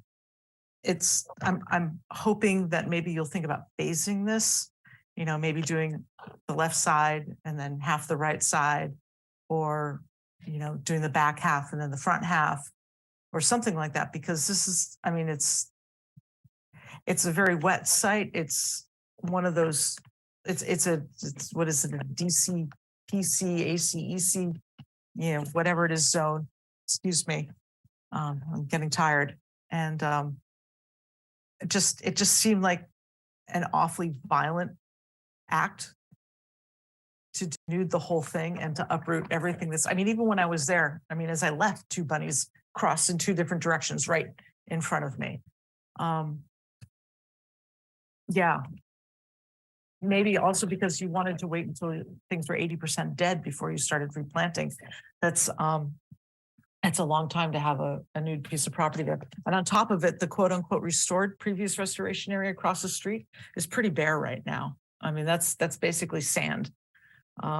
So if that's the track record that we're going to have planting into sand there, then that back acre plus is going to be denuded for years to come. And I'd rather give it a, you know, I'd like to find out what natural heritage has to say, and I'd like to give it some reprieve from the project instead of doing it all at once. I don't know, what are your thoughts of phasing the project? If I may, I would just like to say that, you know, as you say, the birds and the bunnies, they do care, whether or not it's native or invasive. You know, the native species provide appropriate native cover and food and mast for native flora and fauna in the area. And phasing projects, I wouldn't consider this a large project by any means. When we talk about scale and timeline, you know, these restoration projects are setting these properties off on a trajectory for long-term stability. It's not necessarily about the first few years of establishment. I think that eradicating the invasive species, whether it be through either mechanical removal or a cut and wipe treatment, I wouldn't necessarily say it's poisoning an acre. We're talking about treating a direct stem application to, 4 or 5 square inches at a time for a shrub that occupies, 45 square feet. So I don't think that's a fair assessment. And in this instance, since it is all invasive honeysuckle, and I don't think that has anything to do with climate change, the honeysuckles from Asia, since this is all more or less honeysuckle on this site, it does afford us the opportunity to replant it almost immediately. Obviously, we have to wait until plant availability from the nurseries, but for all intents and purposes, once a honeysuckle is cut and treated, it is eradicated. There is a seed source in the ground that's waiting to come up, but it's not like Japanese knotweed or Phragmites or species of that nature where it takes multiple treatments and multiple years to eradicate one plant. So it would be our intention to replant this site the first spring, if we're able to get permission and get this permitted now, it would be our intention to restore it this winter, early springish, and then replant it this coming spring. So it wouldn't be a denuded site for an extended period of time, not even a season. In respects to the restoration area across the street, that, I can't really attest to that. We didn't implement that project. But I will say, you said it's sand, and it is a dune. So that's part of the reason, whereas the areas that we are proposing to restore are, maritime woodland / shrubland. And there is a different soil structure and component to the soil on that side of the street.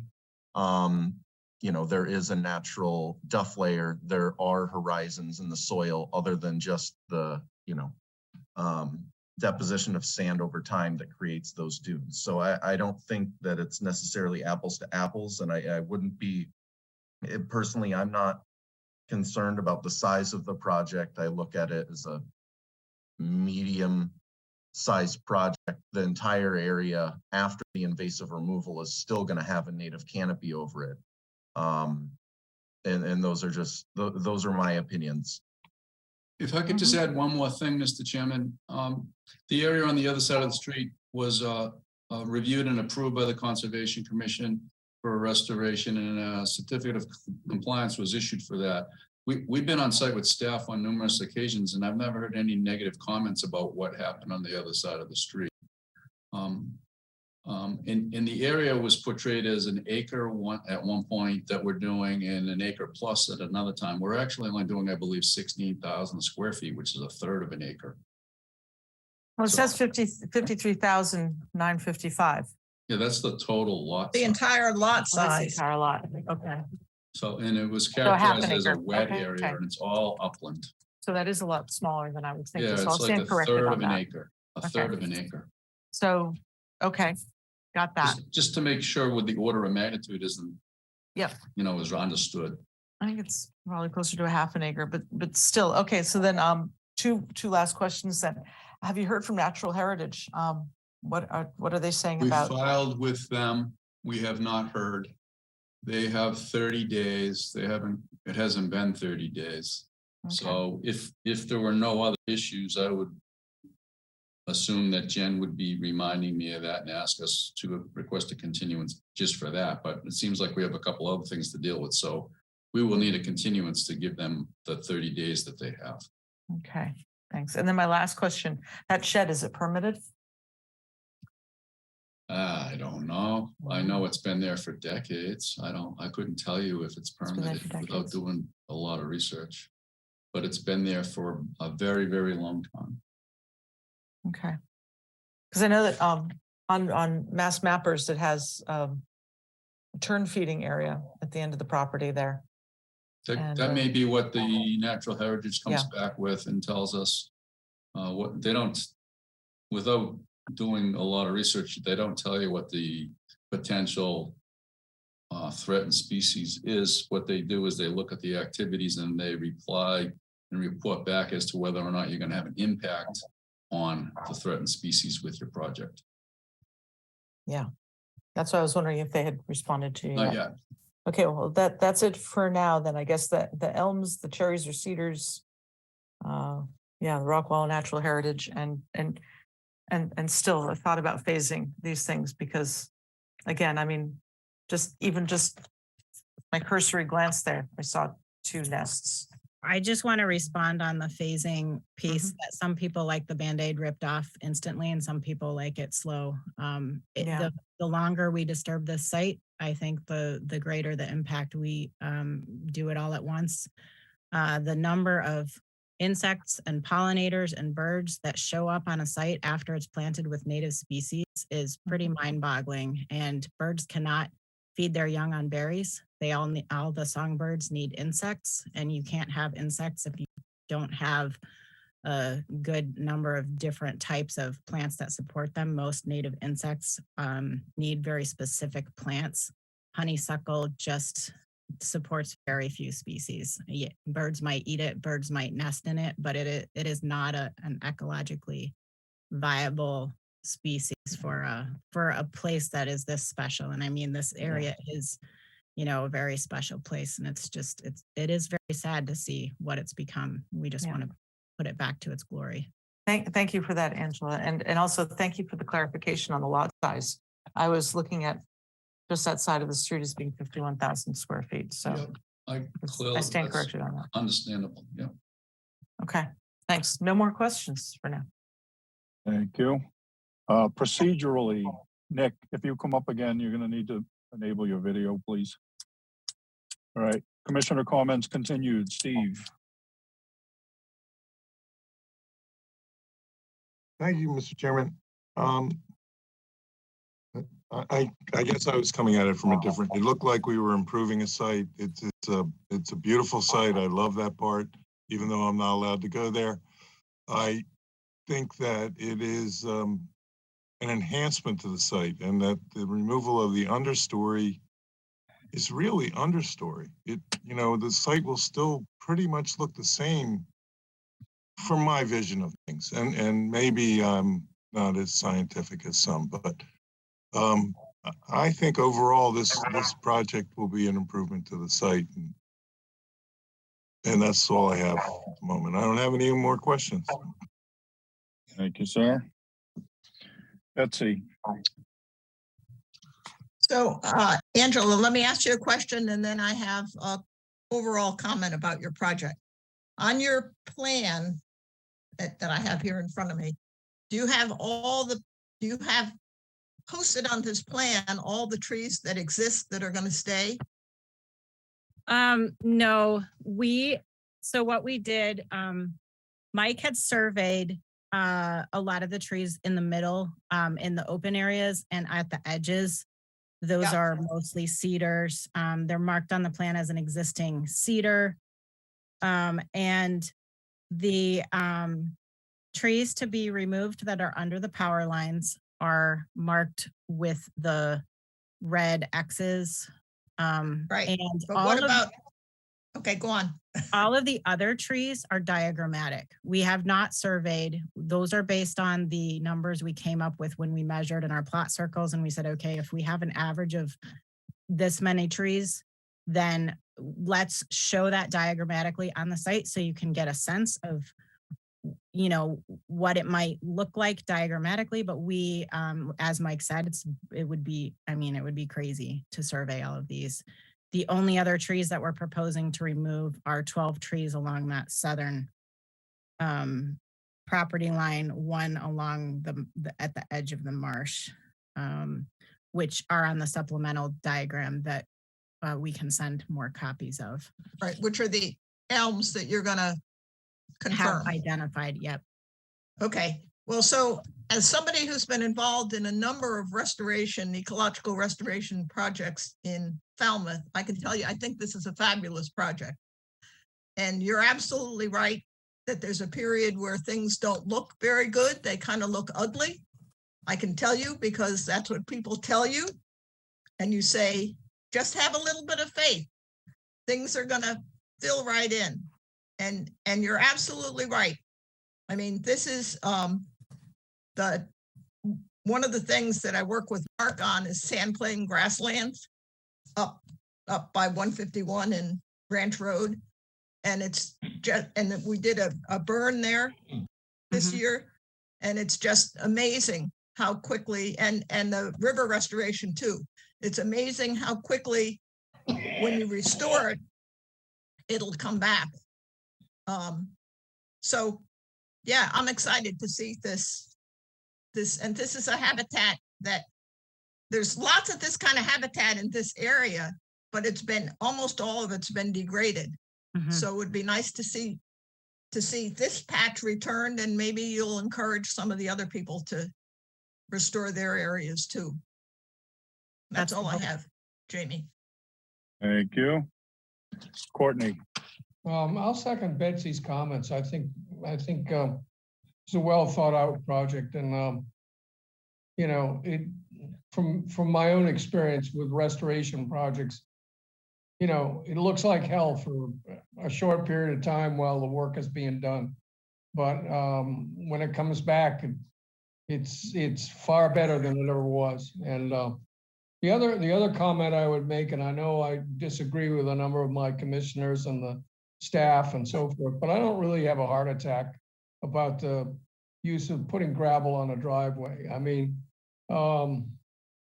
you know, granted it's a hardener, so it makes a more stable surface for cars, but it's still, water goes through it. I can see, I have the same problem on my own property. I've got dense grade and the grass loves it. It's just nutrient rich and it grows. So I think it's fine. I think we have to rethink some of this. If it was paved, I would absolutely have go into orbit on it, but not on that. All right. Anything else? Nope. All right. So pay attention, Courtney. I actually agree with Courtney. Oh, Whoa, let's chop that one up. Yeah. Is I this know. recorded? Yeah. oh I don't have any dear. problem with the driveway, and I think with this restoration project, it's about as much mitigation as you can expect. Sorry, Jen, but that's my opinion. I didn't Well, it's brought it Courtney's up. opinion that I agreed with. Oh my God. And Nick had said, you know, the wall and the path are kind of one and the same. Kind of agree with that. Angela, I'd like to be able to paraphrase. I love the word diagrammatic. I've never heard that before. All right, never mind. It's I don't common know if sense. it's a real word or not. I do It take is. words. Oh, I'll Okay, bet good. you it is. All right. Moving forward. Kevin, No comments, Mr. Chairman. I certainly couldn't add any. what the heck? All right, hold on, Melissa. Jen, is there anything in the public chat function, please? No, Mr. Chairman, All right, I do have a couple of comments though. all right, you get to go first. Yay. I only pointed out the mitigation because that's what it says in your regulations. So I know. I know. We're just here to remind the board of what your regulations are. And to the only other thing I wanted to add, I am looking at an aerial photo from 1975. You can clearly see that shed, Melissa. So that shed or outbuilding near the marsh it's been there since 1975. You can see it in this aerial, the 90s aerial, and clearly in all the other aerials we have. For once, the aerials are helpful. Yeah, so All I can see it. Right. So that's all I have, Mr. Chairman. right, Melissa. Great, thanks, Jamie. I just wanted to say, I should have said the last time that I do like the final plan idea. It's just getting there is just horrifying for me right now. And I'd love to see if we could try to save some of those elms because Yeah, I was wondering American elms too. But, yeah. Let's see if he Melissa, can. it's shocking, but it's much better to get all this done at once. And then it'll spring back. Oh, but Otherwise, Hallelujah. and anybody who's done any construction, the mobilization and the demobilization, I mean, ecologically, it isn't better to do it in this, something this size, which is pretty small in phases, and construction wise, it isn't worth doing in phases. Yeah, I was thinking that it was over an acre was that we were working on. So that was making it pretty horrifying to me. But yeah, okay, have fun, folks. These types of projects, Melissa, do take some time to get used to because they are, I used the word shocking today. It is very shocking when you're used to seeing something and then, the restorationists go in, they do their thing, and it can be very upsetting to see, but in the end, the projects do most of the time come out very well. I know the other side, I know that the dune on the other side of the street on this particular property, that restoration project did struggle. It had its problems. Hopefully this side won't experience the problems that the dune restoration project had. But I'd say more times than not, these projects are quite successful.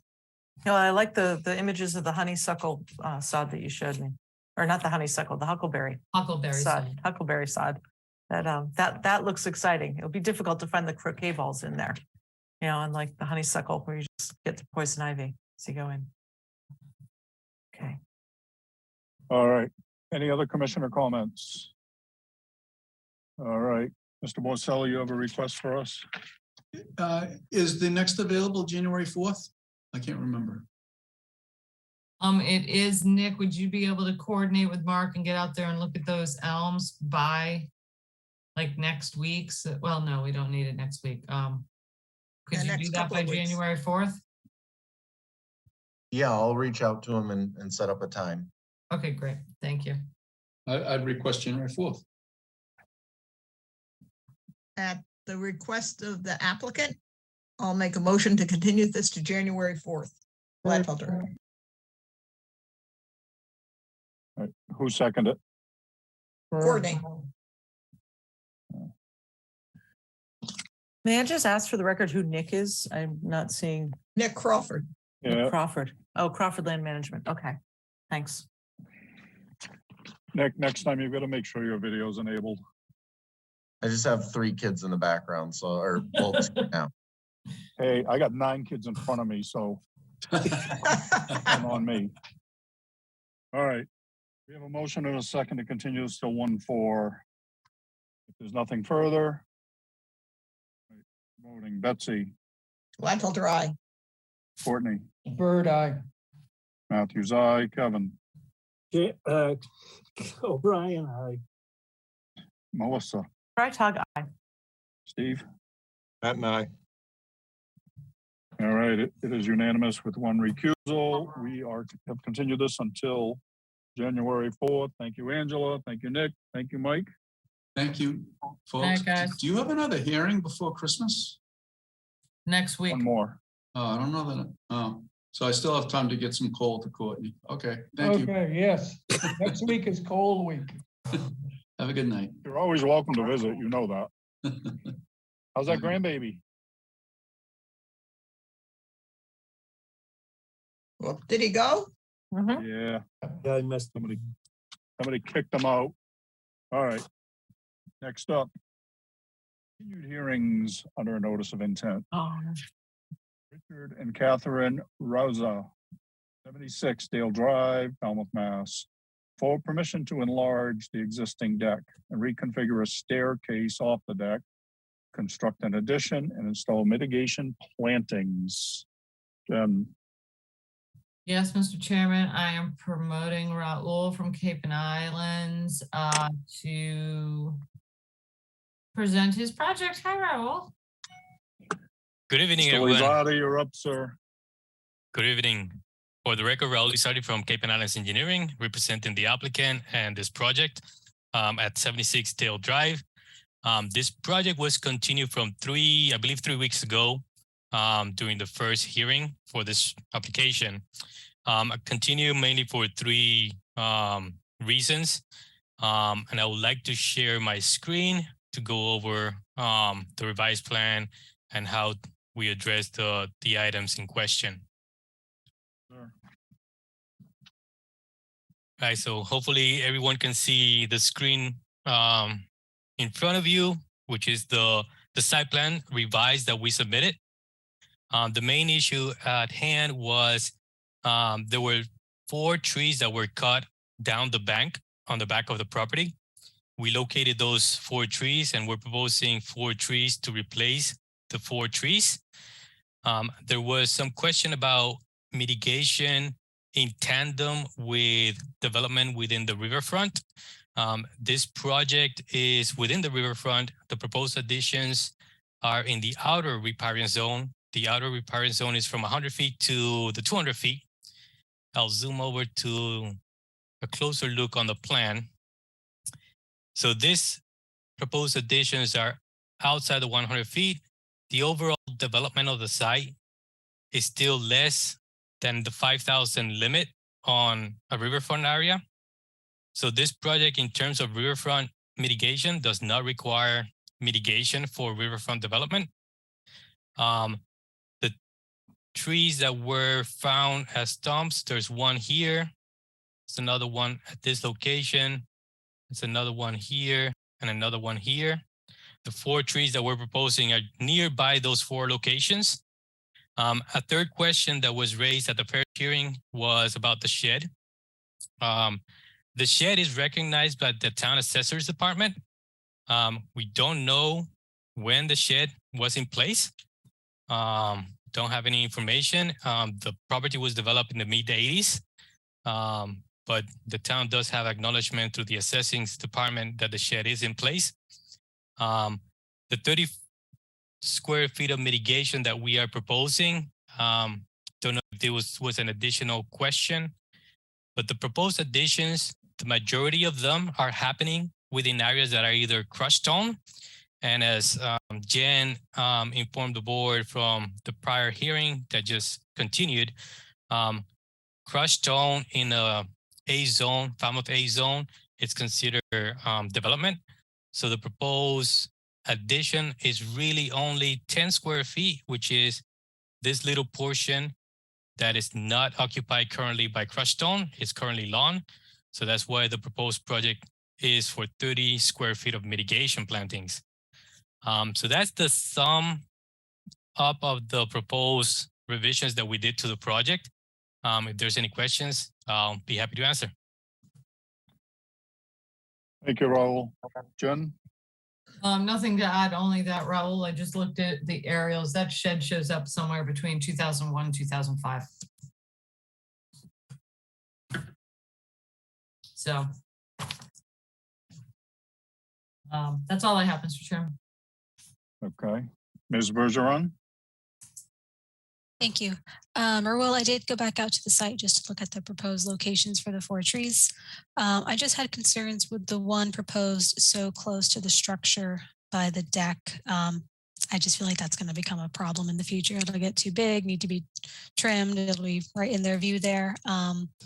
Since we do ordinarily permit tree removal, I would think that the other 3 proposed trees would be fine and adequate if the board agrees. Thank you. Thank you. Jen, I have a note on about a path. You recall what that was about? I think there was some questions because the path exited the subject parcel and crossed into association land. Oh, yeah. Okay. All right. All right. Let's see. Courtney. No questions. All right. Kevin? No questions, Mr. Chairman. Thank you. Okay. Maury? So I'm going to go to the path question because that was on my notes. So are they allowed to be on the association property to go to the salt marsh? Yeah, I don't know what is allowed in the open space subdivision part or the open space parcels of this subdivision. The path is existing, so we just show what's existing on the ground. But yes, I don't know what is allowed. Well, the reason I'm concerned is that it's basically a path to a salt marsh. And I don't know if they're going across the salt marsh. I have no clue. But they really don't have any, their property line stops. So they wouldn't be able to get to the salt marsh unless they had permission from the association. So I think we should just have a finding that a letter has to be submitted from the association that that path can be there, or else it has to be allowed to grow in.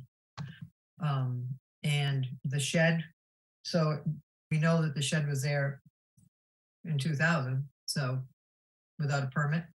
Well, it shows up between 2001 and 2005 more. Okay, so That's what the aerials show. Yeah, we We don't don't have- have paperwork on it. yeah, so we don't have a permit for it. So are we gonna ask for mitigation for that shed? That is something the board will have to deliberate. I mean, is it within 100 feet of the salt marsh? It's in the riverfront. All right, so Maury. it's in the riverfront.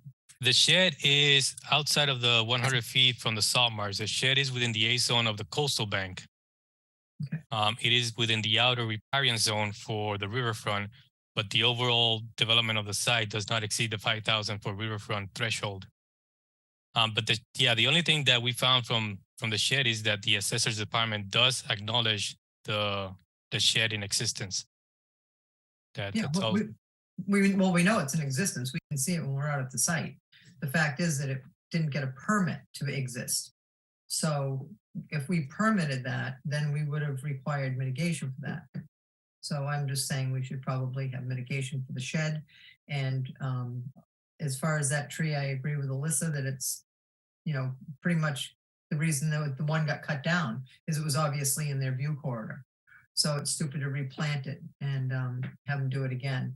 So maybe the tree could be put over to the edge where the proposed mitigation, the 2x10 area could, the one that's right on the property line or right on the wall can go over in that corner.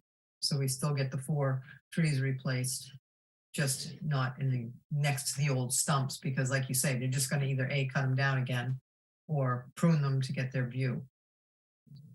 So yeah, I mean, that new oak could be relocated to the far right side of the property, just upland of the proposed 30 square foot mitigation. Correct. Then it's not in their view corridor. And do you know what size they're going to be, Raul? You don't say the size. The typical size that I see for conservation trees is 3-inch calipers. Yeah. If you knew how big a 3-inch caliper ball was, they're about 700 and something pounds. They're not getting it down the coastal bank. So if anything, maybe I'd rather just see small ones, not digging huge holes in the coastal bank, and maybe several small ones, just so they have a better chance of survival as well. Balls that size, trees that size need a lot of water, a lot of care, and a big, huge hole. And there's a lot of stumps already down there. Right. The areas that we located is when I was on site and I looked at the canopy, the void left behind by the cut trees still allowed that space through the canopy. So that's why I was choosing those particular locations. Also, the stumps of these 4 trees, they are growing. So there's suckers going through it. Yeah. So they do become part of the understory. We don't want to remove the existing stumps. So Yeah. it still remains as part of the understory. So yeah, we can move them around, and instead of a larger size new tree, we'll probably go with some smaller sizes. Definitely smaller. I mean, just the logistics to get it down that hill and trample and dig holes into that coastal bank is not a good idea. Understood. And if those are regrowing, hopefully they'll, maybe prune and get one good leader out of it, and you'll have a much better tree. Right. Some of the stumps I saw, there were like 10 plus shoots Yeah, coming shoots through. coming out. Yeah. Thank you. Melissa, Yeah, thanks for identifying those trees and offering some mitigation for them.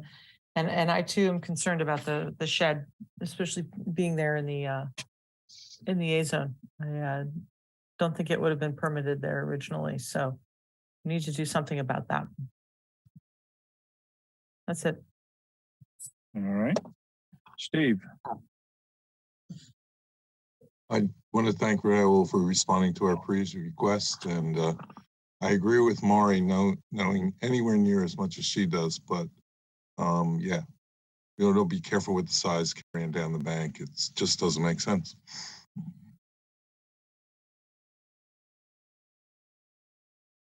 all right, Betsy, Yeah, what I'm gonna suggest is when we issued the order of conditions, when we discuss it, we take what Maury said into account and modify what the request is based on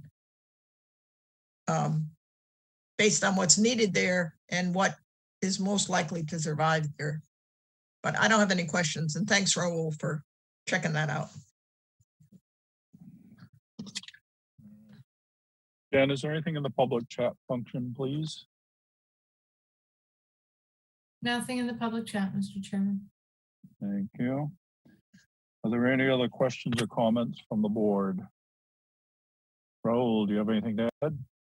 Nothing new. Bartman.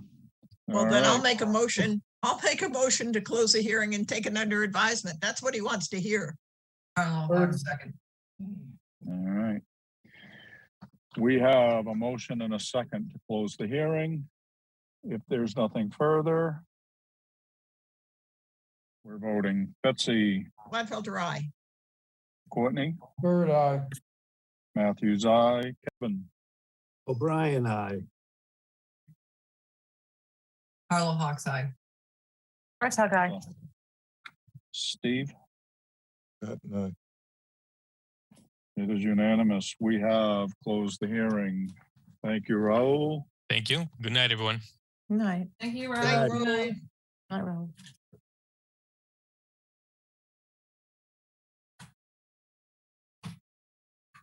All right, the next three have been previously continued.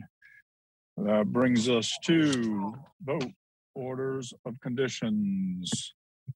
First up, Cobalt Partners LLC, John Liam Bruno, 85 Green Pond, Falmouth, Mass. This was the And for the project- record, hold on. For the record, the quorum excludes Maury and Melissa. I was gonna say, I don't Nope. recognize this. Maury, I'm sorry I interrupted you, but I was just trying No, to I was follow gonna procedure. say that I wasn't there because my computer wasn't functioning at that point. Thank you. Damn, Marty. You're on it. All right, Ken. Second, Mr. Chairman. This is the project where they wanted to raise the existing house, rebuild the house on the existing foundation. All that's fine.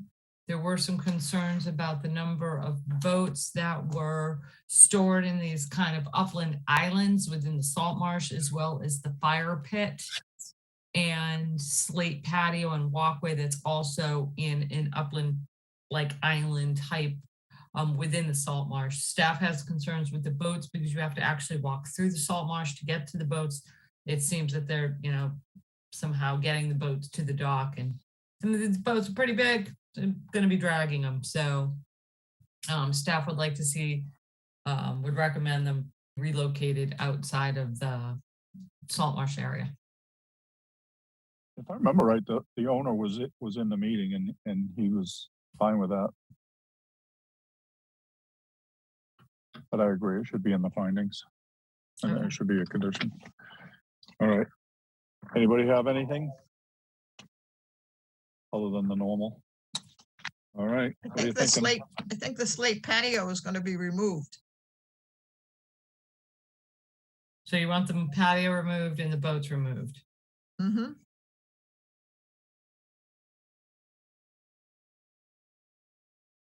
Boats, okay.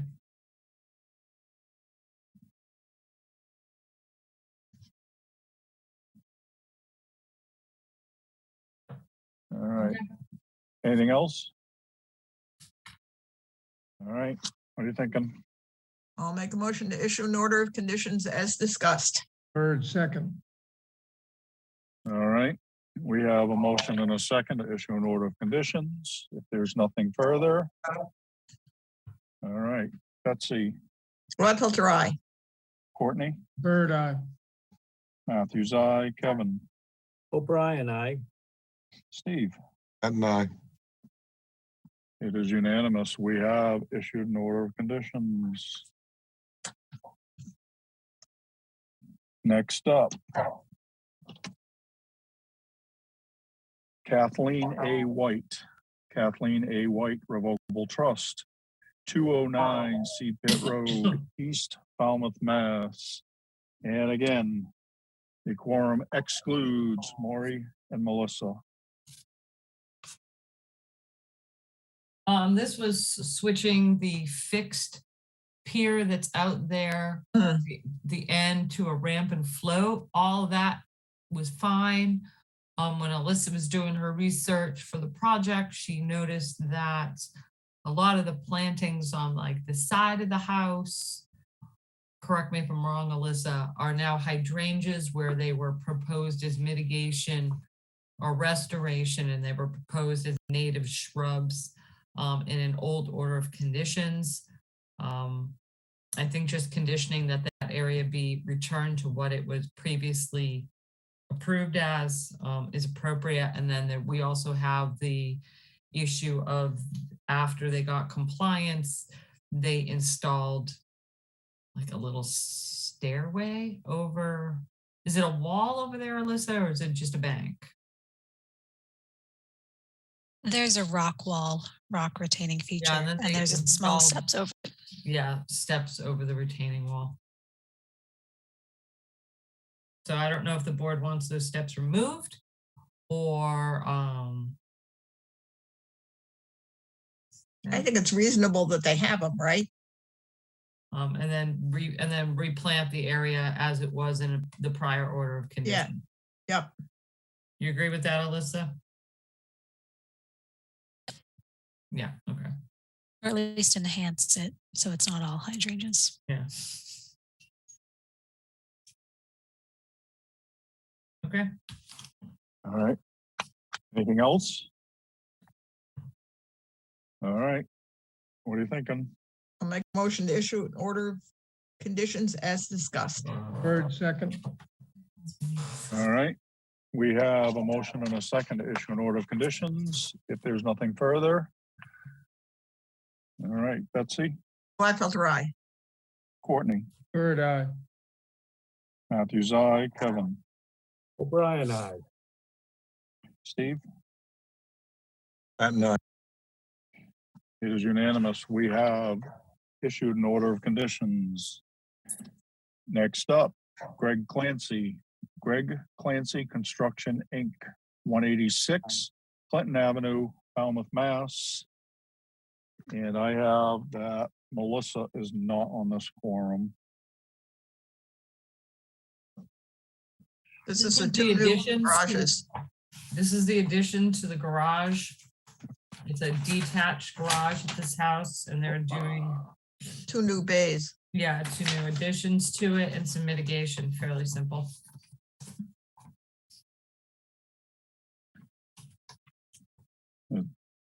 I'll make a motion to issue an order of conditions as discussed. Bird second. All right. Does anybody have anything else? No, thank you. All right. We have a motion and a second to issue an order of conditions. Betsy, Gladfelter, aye. Courtney, Bird eye. Matthews, aye, Kevin, O'Brien, aye. Maury, Paolo Hawks eye. Steve. Patton, aye. It is unanimous. We have issued an order of conditions.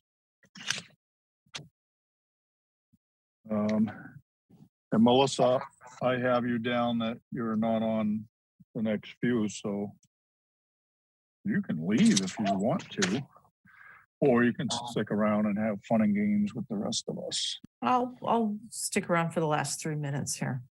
All right.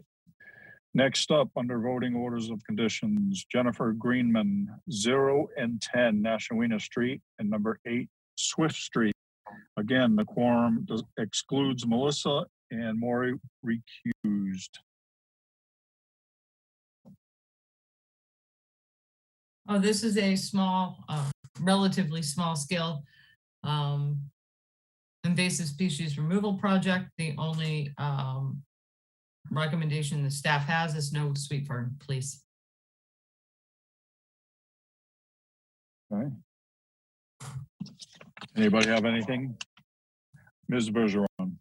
I believe it was cinquefoil in this case. It was cinquefoil. Sorry And about we that. were, no worries, and we were just hoping for a relatively equal mix just so the proposed rose doesn't take over.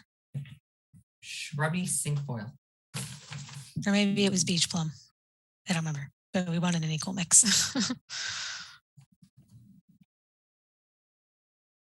So I'll make a motion to issue an order of conditions as discussed. Bird, second.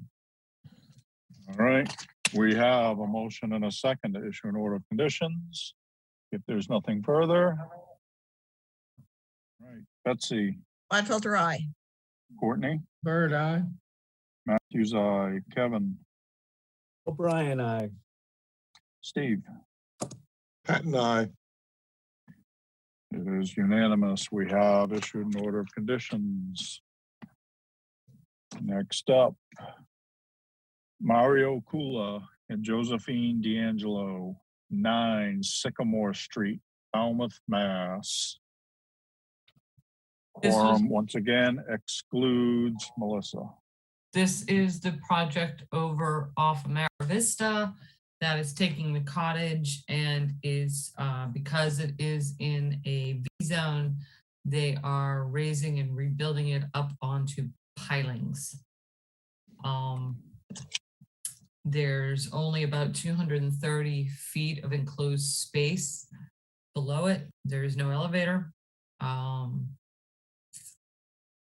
I think one of the concerns the board has was just that they wanted to see a dewatering methodology on the plan and a narrative for the dewatering methodology before we sign off on the building permit, because of the potential to have to dewater in that area when the pilings go in.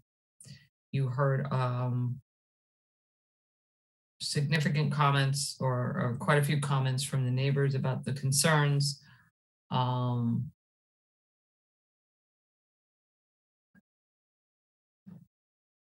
Some of the concerns included just concerns about the debris from the rooftop deck, some drainage concerns, and concerns about potentially the pilings impacting groundwater that would then flood a neighboring basement.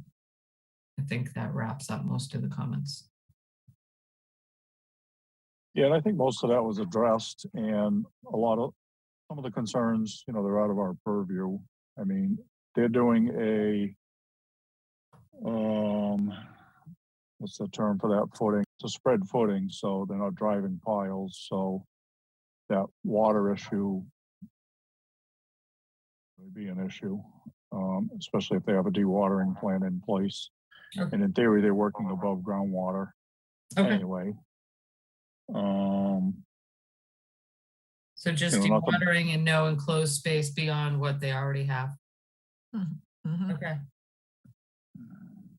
And they have filed with ZBA, correct?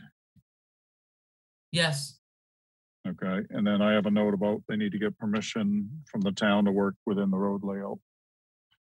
Which they said they were aware of that. Yeah, because engineering, For their driveway part. yeah, engineering will look at that during the building permit process and determine what they Right. need to do. Right, and engineering would also look at the drainage issue for the driveway itself, Mhm. so. All right, anything else? Maury? Or you're on silent. I just had two things on my notes also that, the silt fence that we were gonna require that they put a sock, not just a silt fence, Yeah. And Right. this is a high wind, very small lot. And I think is it in our general standards that the lot be cleaned and maintained and, okay. Because the open dumpster there is just gonna be a disaster. Right. It's gonna be a tough spot, man. They gotta make friends with the neighbors. It is very, very, very small lot. There's gonna be a lot over there. I mean, just the parking and houses and. I think this is the construction material. smallest lot we've dealt with. I bet it is one of the smallest we've ever dealt with for the size of the property. being That's a developed. real house, right? Yeah. As opposed to like the things down on Surf Drive. Yep. But definitely is gonna need a lot of concerned effort to keep that site clean, not everything blowing into the water.